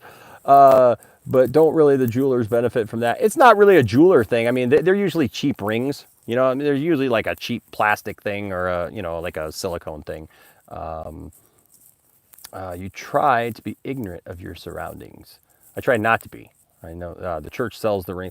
It's not churches really that sell the rings. You know what it is? It's like Christian bookstores. There's like these Christian stores that sell stuff like that, and then also like like organizations like who put like studies together, like Bible studies and things together like that for people about these whether it be purity or whatever. They sell the rings. Churches don't sell stuff typically. Typically there are probably there are probably some exceptions to that, but typically churches don't sell that kind of stuff. It's usually you go to what's called a Christian bookstore where they sell Christian stuff, Bibles and studies and music and all that stuff. I just opened my mouth saying that. H Bars with a $5 super chat. Thank you, bud. Sorry, I'm just now getting to this. It says, people ask me if I want a relationship for sex. We all do, but I want a great long friendship. And see, that's the thing. That's what I would tell you is that sex is awesome. Sex is something that we're made for, right? Like we're made to have this attraction to each other. But you got to have something outside of sex if you're going to be in a relationship. If you're really going to be in a lasting relationship, you got to have something beyond that. But sex is great. Sex is great. It's amazing. And, I know there's some people who like look at Christians and they're like, well, Christians are having sex. They're having a lot of sex because look at all the kids that they're making. Okay. But, especially I got some Catholic friends, man, they got a ton of kids. I knew one family, it was a Baptist family. The guy was a youth pastor. They had 13 kids. They literally bought an old frat house to house all their kids. Their dining room table was like a couple of picnic tables put together. And you know how like usually you walk in your house, like everybody puts their shoes by the front door. Literally, it was like a mound of shoes trying to get past their front door. And here's the thing: they had 11 boys first, and then one girl. And then I think they had another boy after that. Unbelievable. So Christians are having sex. There's a lot of Christians having sex, and that's fine. That's fine. But there's people also who use that, they abuse it, and and there's people who condemn a lot of other people for stuff that they're guilty of themselves, and that's just on the honest tip right there. If I'm being honest, there's a lot of ministers who will tell you a lot of things and tell you how to live their life, and they're not living it themselves, and that's a problem. That's absolutely a problem. And look, I think one of the things that we have to do is we have to share the word of God from a place of and these things from a place of humility. That's what I want to be.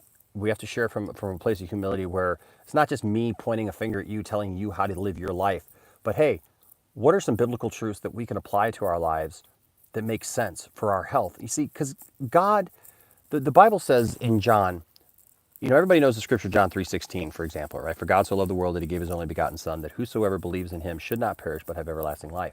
But after that, it goes into that says, Jesus didn't come into the world to condemn the world, but that through him, the world might be saved. We focus a lot in the church on condemning everybody in their sin. And look, sin is sin, and that's a whole other discussion we can have. But the point is Jesus came to save us from sin, right? And there's too many people, just being honest, condemning people instead of nurturing people and bringing people to a knowledge of who God is. And the thing is, the problem is a lot of times they're guilty of it themselves. Look at all the church scandals that we have. Like there's a lot of pastors and preachers who won't talk about that stuff. I will. There's a lot of stuff out there that people have done in the name of God that's absolutely sickening. And it's disgusting. And we have to be responsible for that. And that's why a lot of people have left the church, have left those kind of values or mindset or whatever, is because it's abused. And it's just sad. H-Sport says, it's not a shirt on William, it's his skin. He is Shazam. William Batson, that's funny. Eternals definitely has me intrigued. People criticizing the movie for being broody and little humor. I know, Antonio, that's what I'm looking for. I like I said, I had no intent on even bothering with Eternals. Now I'm very, very interested. Daddy Vince says about time Marvel cut the humor back. Left Behind. Don't even get me started on Left Behind. Oh dear God. The new one is actually kind of funny because it's got Nicolas Cage in it and Leah Thompson in it, and it's got some other people in it too. But even that's a joke. I mean, like I laughed my butt off at that one. We got in trouble actually. We went with a church group, and the pastor was taking it very serious, and I was one of the pastors on staff, and I was with my buddy Ken. We were like the bad kids in the back, except for we were sitting up at front, and all the old people were in the back of the thing when we went to go see that Left Behind movie. And we're laughing. I mean, the one girl, like, she knows how to ride a motorcycle out of nowhere. They never established that she could ride like a motorcycle like that, and like she's doing that. There's a bunch of weird stuff in that movie. I'm sorry. And the ideas in that movie, there are some that I believe could be biblically correct, like in a general term. But there's a lot of other stuff that I always tell people, like, anytime somebody says, well, this is the way that the end of times are going to work. Jesus is going to come, the Antichrist is going to be here. There's 666 and blah, blah, blah. And I usually tell people, look, if people, because people read the Left Behind series. This Left Behind series sold millions of copies. So there's a lot of people reading those books. And people will say to me, well, see, this is how it could happen. It's one way that stuff kind of could happen. Like, I look at history, and there was a time, I remember growing up in the 80s, there was a time where people mocked Christians saying we live in modern times where, there's a part in the Bible where it says people will be beheaded for their faith, for example, right? And people say that would never happen. And then all of a sudden, a few years ago, we were literally watching as people were being beheaded for their faith. So, look, I don't put anything past anything happening. I'm just saying, if you think you got it figured out of how it's going to happen, it's probably not going to happen that way, because the Bible says no man knows the day or the hour. No man can tell you when Jesus is coming back, when the end of time is going to be, blah blah blah. It's all speculation, right? It's like to me, it's like trying to get your Christian news from like a "we got this covered" type of thing, Yep, you're right. Oh, buy this book and buy this book and buy this, attachment to this thing. Oh, The Secret. I've never read The Secret. I know there's people who have. Austin, you're right. Switchfoot, dude, Switchfoot is good. Enosh, how do you feel about rock bands, Christian rock bands? I like Creed. Yeah, I know. So Creed was never a Christian rock band. I used to get that a lot when Creed was popular. Like, my band would get that a lot. Oh, you're a Christian band like Creed? Creed never was never a Christian rock band. Now, Scott Stapp, like, if you see his bio and stuff, there's like a documentary about Scott Stapp, which is really interesting because he grew up in a very conservative, like ultra conservative Christian home, where they literally punished him by making him like read the Bible, like, it's like, you should never do that. That's just it's whatever. And he struggled with that, but a lot of his lyrics would definitely lended themselves to a Christian theme, right? But he had to come to terms with his own Christianity. Now, there's a lot of people who come at him, and he aligned himself with some Christian people in the Christian world, evangelists and television preachers and stuff like that. And that's something completely different. But I've watched his growth, and man, that guy's been through a lot. But I like Creed. I really like Creed. I liked Creed when they were out, and I know that, there was a backlash that people are like, oh, Creed sucks or whatever. Creed had some kicking music, man. I'm sorry, but Creed had some kicking music that sounded different than everybody else at the time. So, for sure. One of my favorite Christian songs is AJ Styles' TNA theme, Get Ready to Fly. Yes. AJ Styles is a person of faith. Yep. Absolutely. Do you like Sixpence? I do like Sixpence. And I'm glad that you brought up Sixpence, because Sixpence is produced by one of my favorite guys, Steve Taylor. And Steve Taylor is an amazing artist. I would love to interview Steve Taylor. But he produced Sixpence and helped them get to where they are.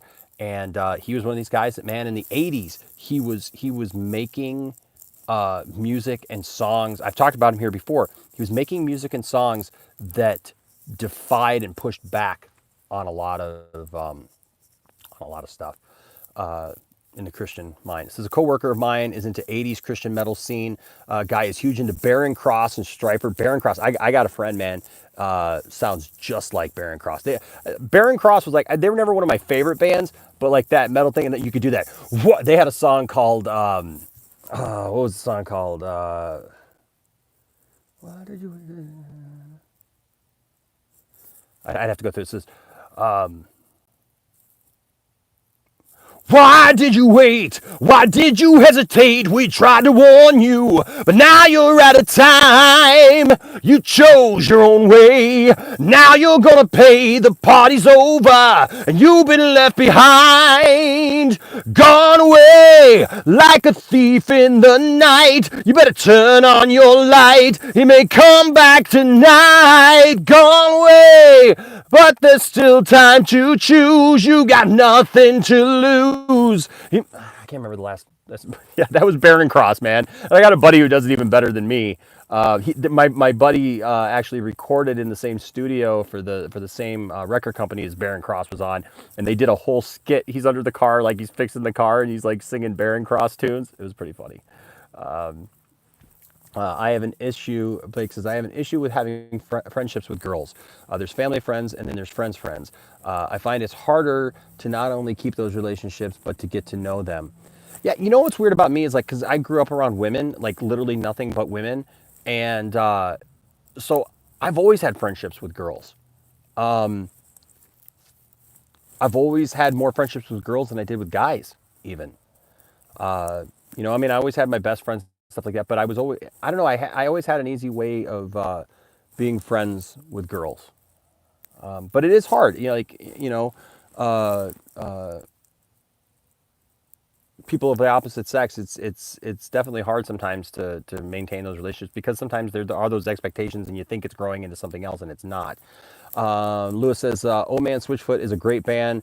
Meant to Live, dude, is one of my favorite songs. Yeah, my old band, we used to play that song from them back then. We were meant to live for so much more, and we lost ourselves somewhere we live. Man, my voice is like, I'm trying to get in my higher ranges.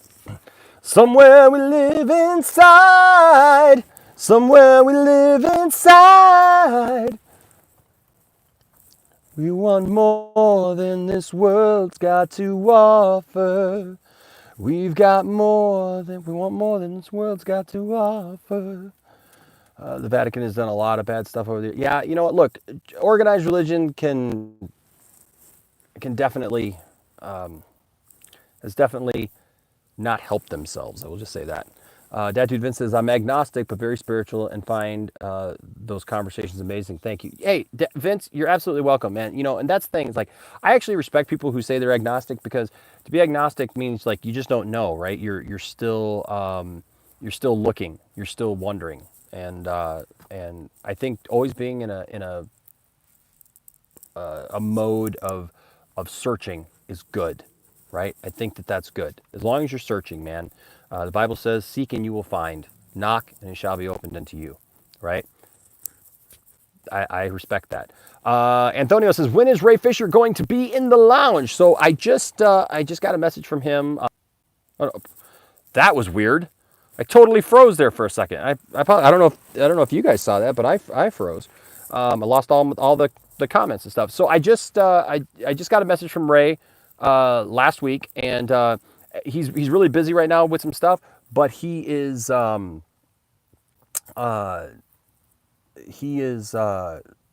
that as soon as he gets on a thing where, you know, like he's going to do some, you know, PR stuff, whatever, he's coming back to the lounge. So he says he's looking forward to it, and we look forward to having him. I'm really trying to get Batista to come on to the lounge. If you guys could do me a favor, tweet Batista. Every time I talk to his management are good people, but like I seem to like always get the wrong time. Like he's busy here, he's busy there. Like I thought that he'd be doing more for Dune, but apparently he's not. So do me a favor, tweet him. Say, hey, remember the Poindexter Lounge? You guys had so much fun talking about your Ewok village. Tell him we want to see you on the lounge. All right. Yeah, Lewis, Left Behind is so ridiculous. Yeah. Austin says, unfortunately, I had a pastor that didn't agree with some of my views and went on a witch hunt to accuse me of stuff and things that were just completely untrue. Haven't had a church since.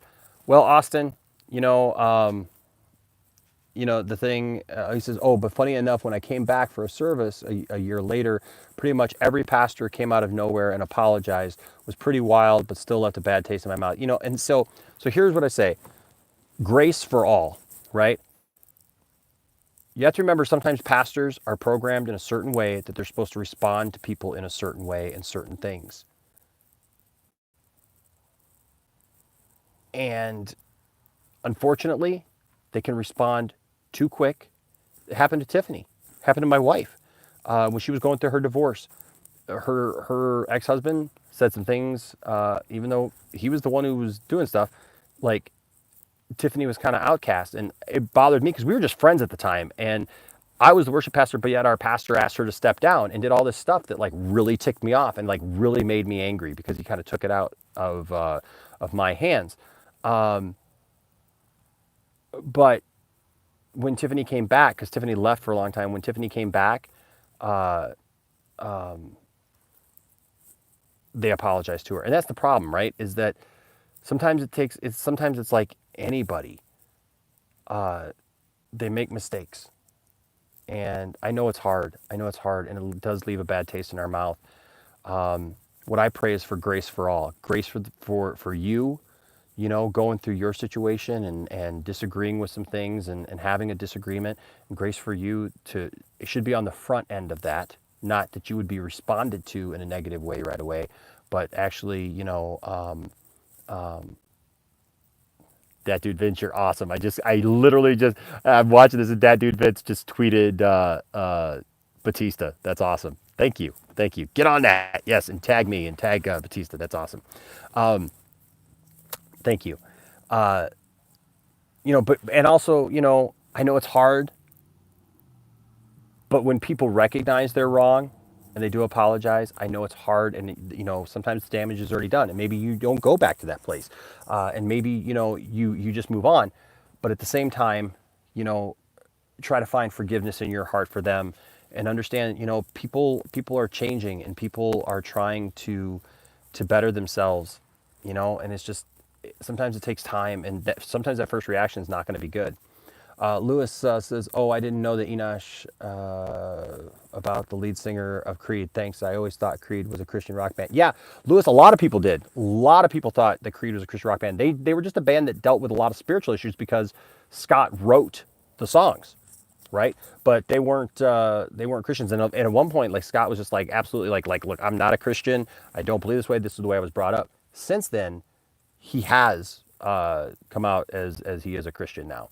H-Bart says, you streaming later tonight? Yeah, actually, H-Barts, let's, when I'm done here, or this afternoon sometime, let's talk. Maybe we can do the Hall of Fame thing tonight. That'd be cool. Whoa, Dame, that was Enosh. Nice singing though. Oh, thanks, man. Yeah, I got this little thing in my throat today. It's a rainy day. It's crazy, but thank you guys. What's up, Goober? Hot Takes Tuesday. Whoa, there's a name I haven't seen in a while. What's up, Hot Takes Tuesday? Says, well, I hope there's a future for it. I watched it the other day and cried twice. What are we talking about there? Watched what the other day? Bradley says, love that song. Yep, absolutely. What's up, Blueberry Comics? Says, H-Bart says, I found my religion. It's Cali Jarbotology. Praise be upon the Jarbo. You might be setting yourself up, though, for a fall. Okay, so you guys did see the freeze. That was weird. Says, I like Matt, but not that much. That even says, yeah, Mr. Freeze got you. Yes, Dave Batista. Antonio, I interviewed Dave Batista. It's on the Nerd Queens thing because I did it for Justice Con this year, and so I got to interview Dave Batista. I actually another guy that I got to interview was what's his name? I'm having a brain fart. I'll have to come back to that. But yeah, I interviewed Dave Batista, man. It was awesome. And he said he'd like to come back to my channel. So hopefully we can make that happen.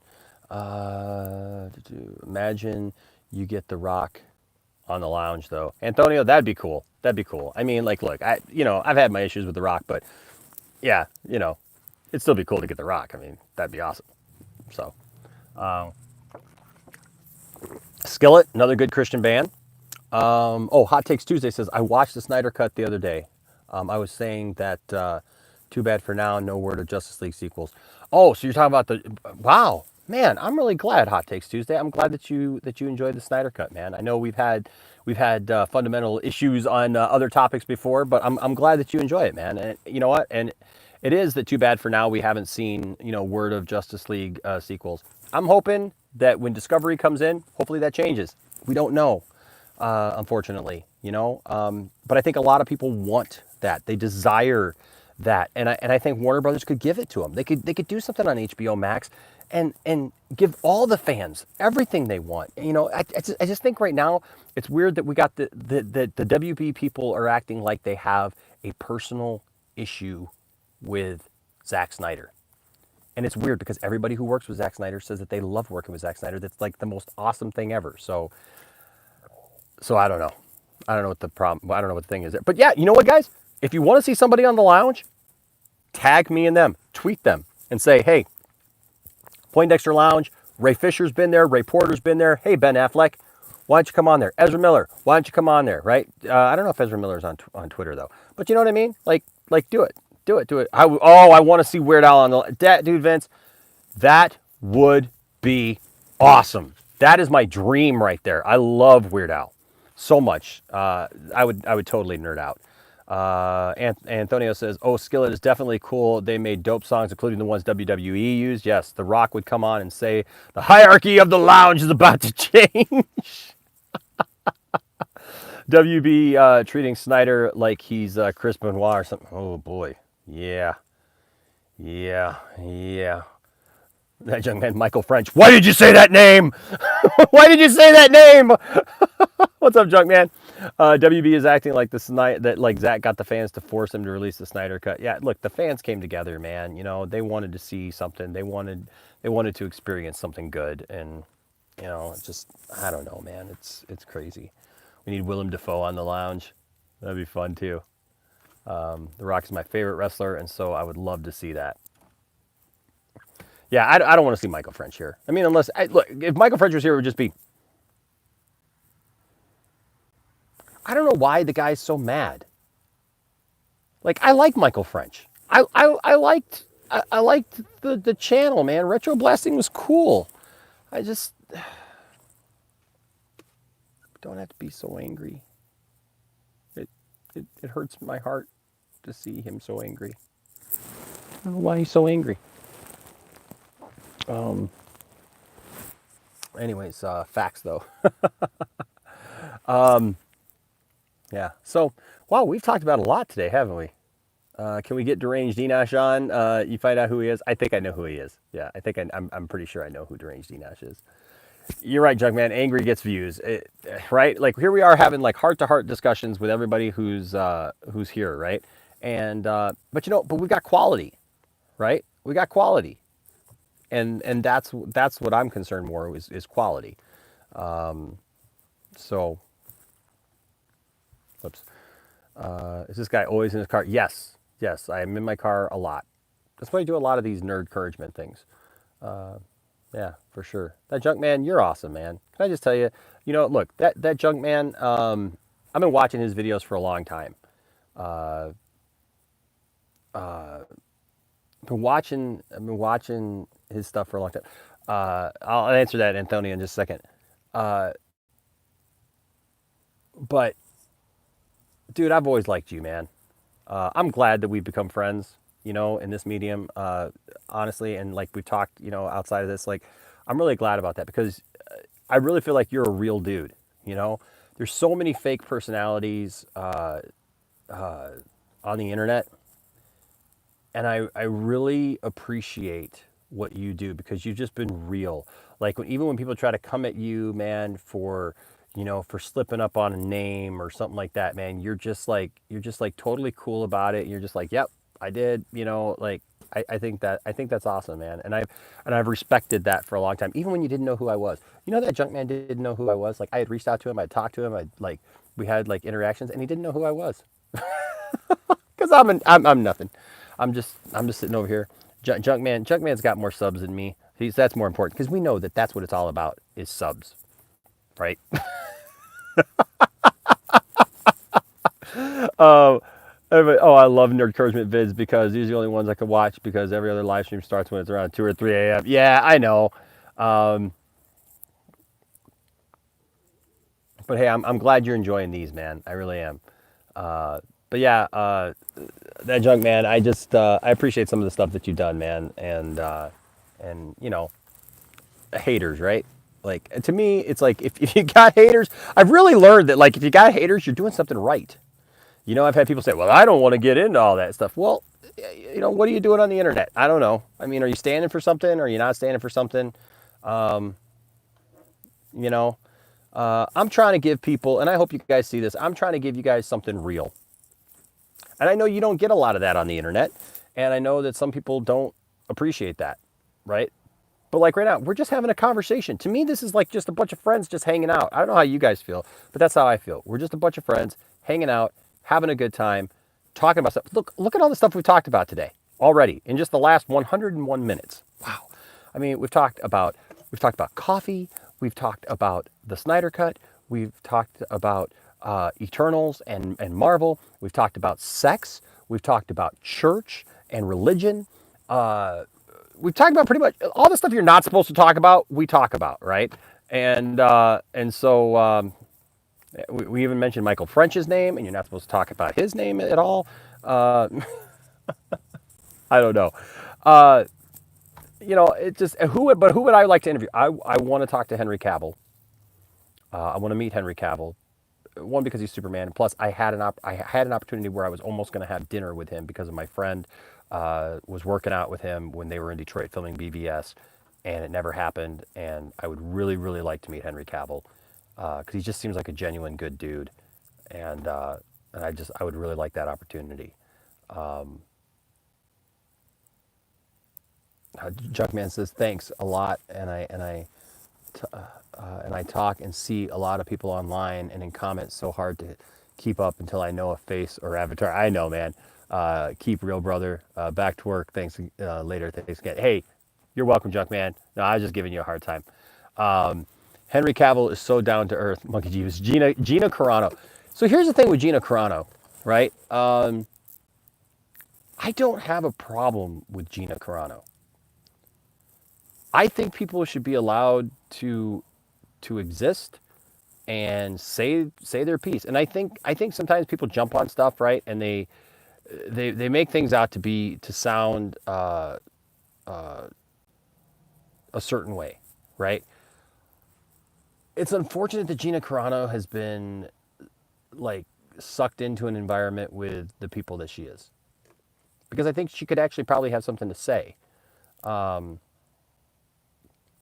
you know, um, it's just weird. It's just kind of weird. So, uh, but like, yeah, I'd really like to talk to Henry Cavill, and whoever Zack Snyder, because he's had. I mean, and I have talked to Zack Snyder, but I'd love to interview him and literally just talk to him about his films, about how he approaches stuff. Because I feel that just in a regular conversation, because you guys have seen a lot of my interviews, that I try to do them in a personal way where it doesn't just come across as like I'm just interviewing you. I really want to hear from that person's heart, who they are and why they think the way that they do and like how he approaches stuff, right? Um, so yeah. Um, as far as others, I'd like to talk to Will Ferrell. You know who I'd like to talk to is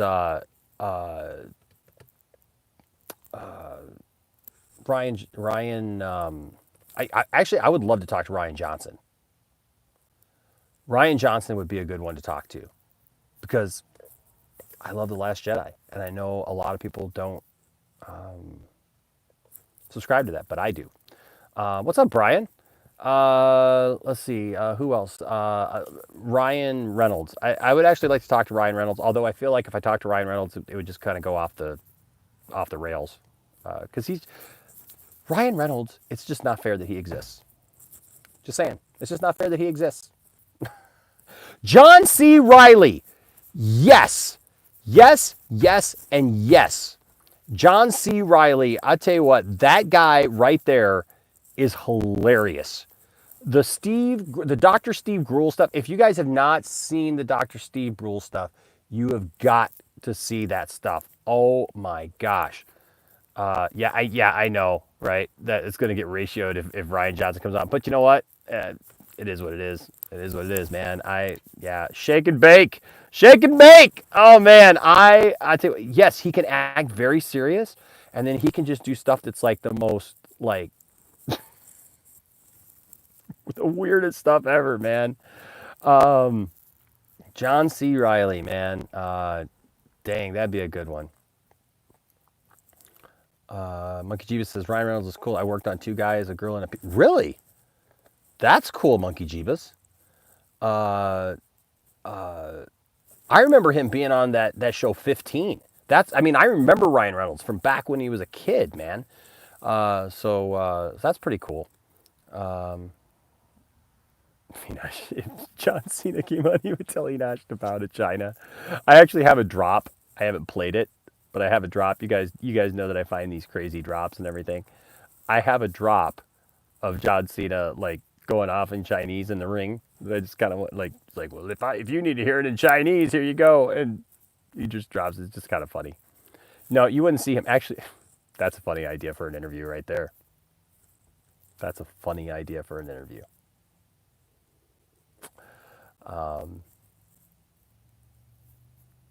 Wow. Well, hey guys.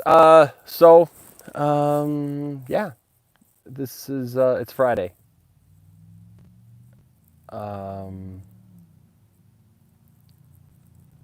And I got people texting me. So Mark Hamill would be legendary. Mark Hamill, man, that'd be really cool. Mark, you guys, I'm telling you, if you want to see people on the lounge, tweet them. Tell them we want to see you on the lounge. Tell them just, the Poindexter Lounge is a great place, and we would love to see you interviewed on there. Help me start the conversation. Harrison Ford. I love Harrison Ford. Harrison Ford just seems like the angry grandpa at this point. But I would love to talk to Harrison Ford. I absolutely would. Mark Hamill's a legend. He's involved in my two loves, man. Star Wars and DC. Mark Hamill and Kevin Conroy at the same time. Wow. That would be, heck yeah, that would be an event right there.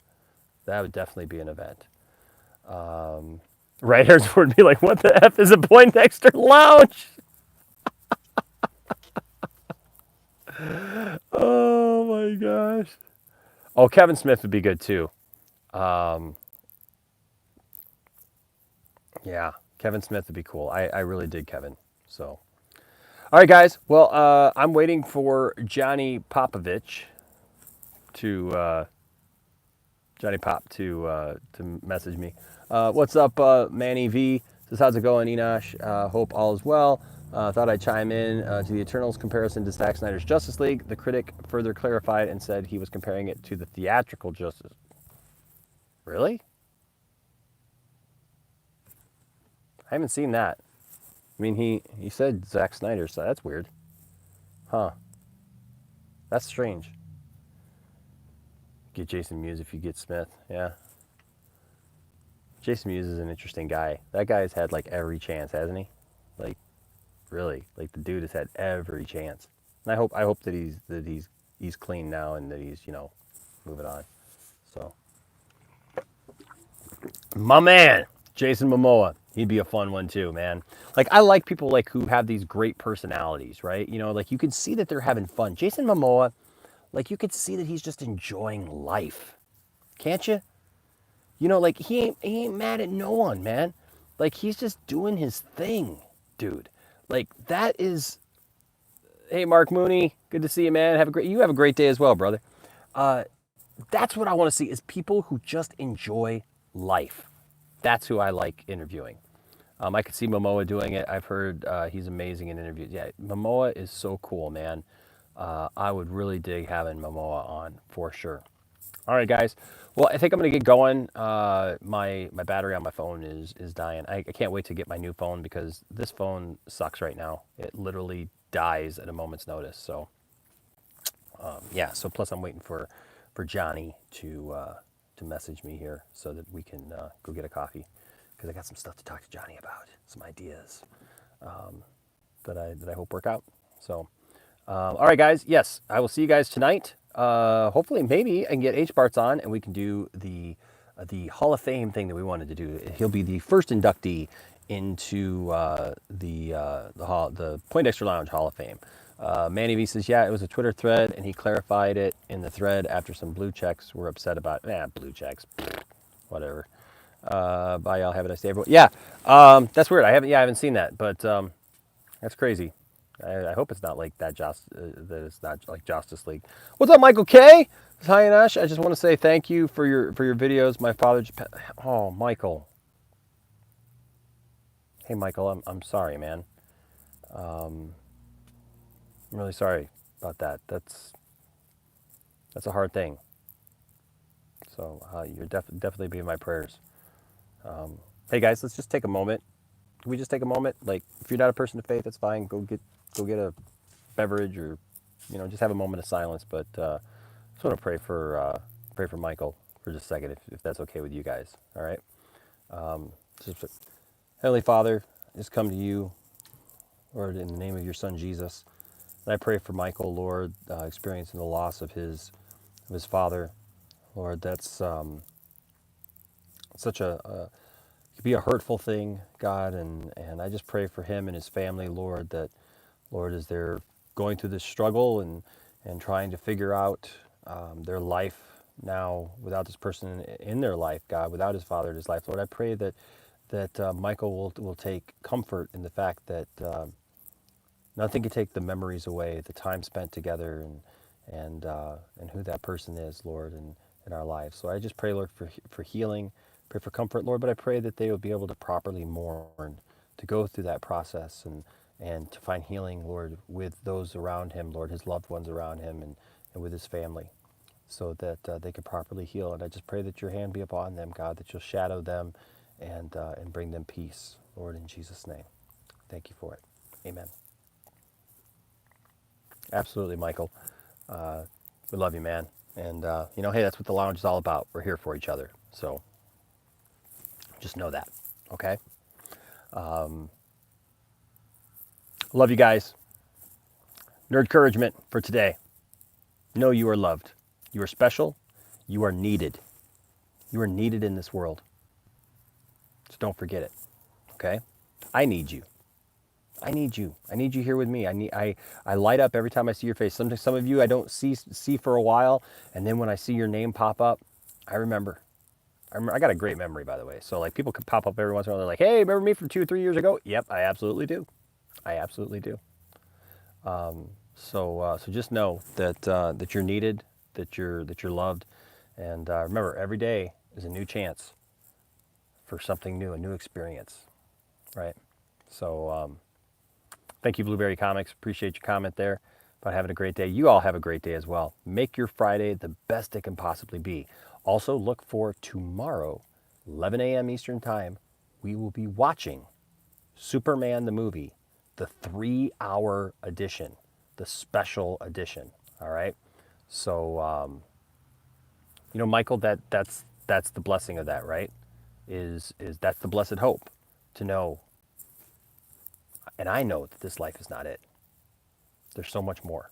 So, all right, guys. So tomorrow, 11 a.m. Eastern Standard Time, we'll be watching Superman the movie, the 3-hour edition. That should be fun. All right. So we'll start off on YouTube, and then we'll go over to Twitch. I'll drop a Twitch link from that video, and then we'll go over there. Okay. Yep. So we'll start out on YouTube, Antonio, and then I'll give you directions from there. That's what I usually do. Start out on YouTube. We kind of have a little brief thing until we get the people in who are going to be in, and then I drop a link to go over to Twitch. We go over to Twitch. We start over there, and then I keep the one on YouTube open so so it helps the channel, right? Because we can't show the movie on the YouTube channel. So usually what I'll do is I'll do a countdown, and I'll say for anybody watching at home for later, if they want to watch it with our commentary, they can watch it with our commentary on the YouTube thing, because that's all you'll get is the commentary. You won't get the actual video of that. So there, you can go to twitch.tv/Poindexter Lounge, and that's our channel. So you can just watch it that way. You can. But yeah, if you create an account, it actually helps us because you can, you know, join us over there. So what's up, Cherie? We missed you today. We missed you. I always like your dancing girl emoticons. Those are cool. And I always like to see Cherie in here. So yeah, so join us on Twitch tomorrow, 11 a.m. Eastern Standard Time. We will watch that Superman, the 3-hour edition. So there it is. Thank you, Dat Dude Vince. Appreciate you, sir. There is the link, so you can go right there, and have fun. Oh, Enosh, I'm on the Discord. I have no idea what I'm doing though.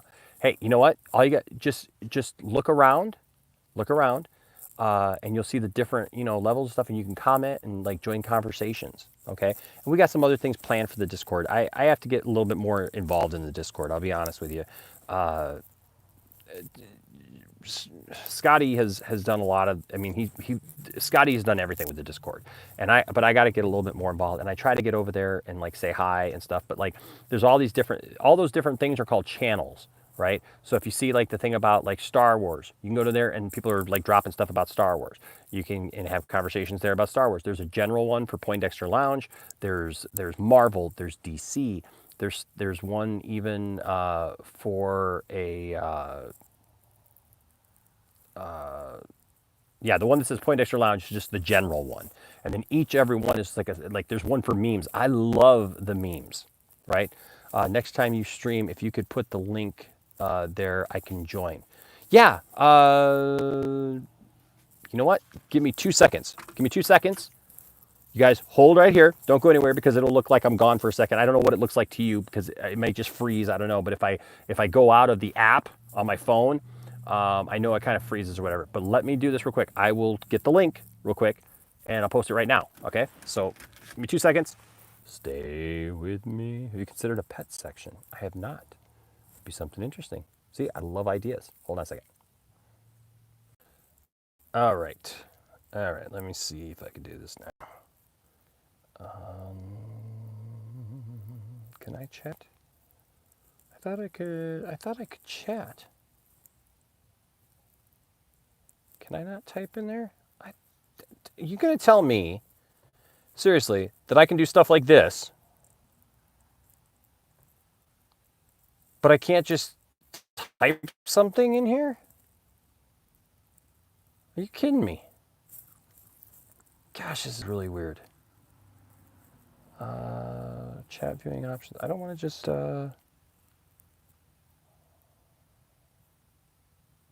Huh. It won't let me join the chat. That's crazy. Why won't it let me join the chat? See, turn that around. Okay. Now it won't let me out of here. Huh. There we go. So I'm sorry. I thought that I could type in there, but apparently I can't. I know you're not going anywhere. I just wanted to get you what you needed. But it's weird because it should allow. I'm surprised it doesn't allow me to chat from my phone. I'm sorry. Yeah, I'll put it in next time though. Okay. Guys, I love you all. Thank you all for being here. Thank you for your support. Thank you, HBarts, for the super chats. Super chats actually come in really handy right now, and so does everyone who supports the channel. Just because this is all I'm doing right now, full time, trying to find a job. Man, I have been fully employed for all my life since I was 21. I've always had a full-time job, and sometimes I had 2 jobs. At one point, I had 3 jobs. I'm actually having a hard time with this right now. So put me in your thoughts and prayers because just trying to figure out what I'm doing, how I'm going to do it, like, what's a fit for me. The problem is I worked in an industry no, hey, Blueberry, look, hey, I want to make clear, I appreciate when people give super chats, but I don't expect anything. So just so you know that, right? Like I'm not asking for that. I'm just saying the people who do, I'm very, very thankful because right now that's what I'm doing, right? Dude, you being here supports that, and that's what I appreciate. So please, I want to make sure everybody understands that, right? For sure. That's the number one thing. You guys being here. Those who can, and you can support the channel, it's greatly appreciated because that's what I'm doing. But yeah, I worked in an industry for 18 years. Like that was my specialty was in the printing industry. Printing industry, unfortunately, is dying. You know, and if it's not gone already. I mean, they're trying to diversify, but it is what it is. Aw, thank you, Goober. Thank you. Like I really appreciate it. He says much love to you, Enosh, with a $20 super chat. Thank you, bro. I appreciate that. That really means a lot to me, for sure. Dude, I wish I could bring it up on here on my phone, but I can't. But thank you because this is what I'm doing right now. And not that I try to jump in and like I'm gonna do YouTube full time, but this obviously helps, and so it's definitely appreciated when you guys support. But like I said, the main thing for me is that you guys are here, right? Yeah, and that's the thing, Monkey Jeebus. That's the thing, right? There's like all these things. There's like job openings here, job openings there, and I'm trying to get involved in some stuff, like because I've actually wanted to do voiceover work for like the longest time, and I've tried to join a couple of things like that, and it turns out to not be a cool thing, like a pay for play, kind of thing where you got to pay money in. Thank you, Dad Dude Vince, for the $1.99 super sticker. Appreciate it, man. Those are cool. And I actually get to see them on my phone. It doesn't show that to me in StreamYard when I'm streaming the other way. So I guess there's benefits. I get to see that. So I see the little bird dance around saying, "Hey, you."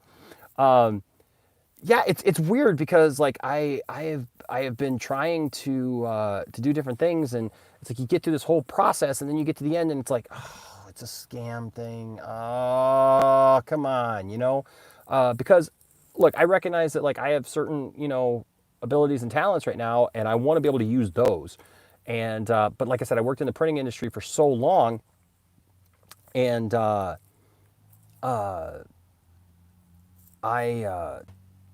was in sales, and stuff. And like sales are one of those things. Like I actually have a friend who's talked to me about doing sales for his business, and I may end up doing that. It's just there's so much stress, and everything that comes with that, and yeah, it's weird. It's weird. It's really weird to be trying to find a job. Antonio says, I just turned 18 on Monday, so it's time to find a job and support the lounge. Oh, you guys are awesome. You guys are fantastic. Thank you, Antonio. I'm glad that you guys enjoyed the lounge. That's what I wanted to start with this place, and it's finally doing what I wanted it to do. Is to be a place for you guys. It's like a cool hangout, man. A poetry section for the Discord. I have a poetry channel on my server, and we do all kinds of competition stuff. That sounds like a great idea, Blueberry. It absolutely sounds like a great idea. Cherie here, dropping info that we didn't know about her. So we need to know about Mr. Cherie. It's a mystery about Mr. Cherie. We hear about the kids. We hear about the kids, but we need to hear about Mr. Cherie. She goes, about 2 years ago, my hubby was in the same boat. He didn't work for a year. See, and that's the thing is like, that's the thing that scares me, right? Is, man, I really don't want to be in a position where, like, I don't want to stress my wife out, trying to be,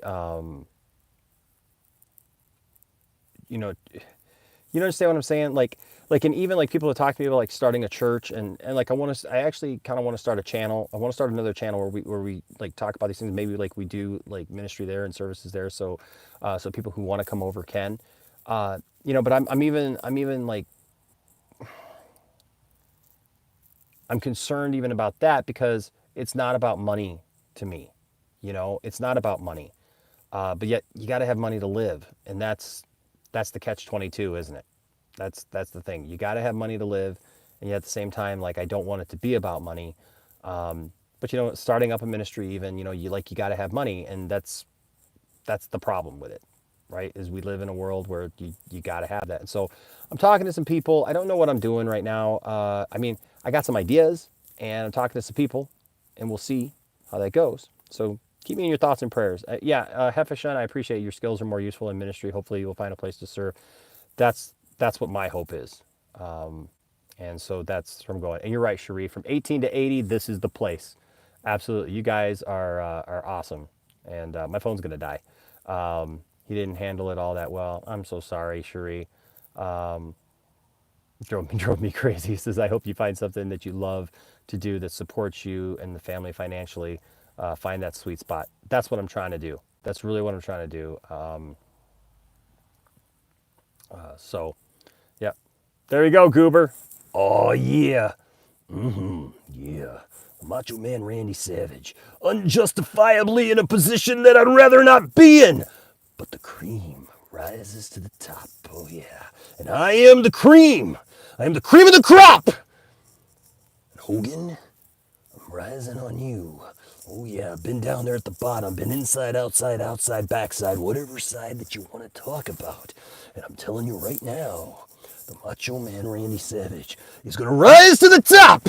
I'm going to be like that cream rising to the top. And I'm going to go up on that top rope. And I'm going to come down with a big elbow right in the middle of the ring. And I'm going to pin you 1, 2, 3 for the World Wrestling Federation Championship. That's right, because I'm old school like that. I go WWF. No matter what the pandas are doing, I'm bringing out a chair. And I'm going to hit them right in the head with it. Because that's how we roll, old school. Snap into a Slim Jim. Let's do it together, you and me. Oh, yeah. And the Miss Elizabeth, the lovely Elizabeth, is right there by our side. We like to call her the lovely Tisk-tastic, if you know what I mean. And I think you do. So, Hogan, I know you got all your Hulkamaniacs out there. I know that you come against me and I don't have anything to say about it. And I feel jobless right now. But the thing is, there's going to be a job out there that, I'm going to tackle. 1, 2, 3, I'm going to pin it down. And when we do that, the whole world is going to see, Hogan. The whole world is going to see the madness. The madness, if you know what I mean.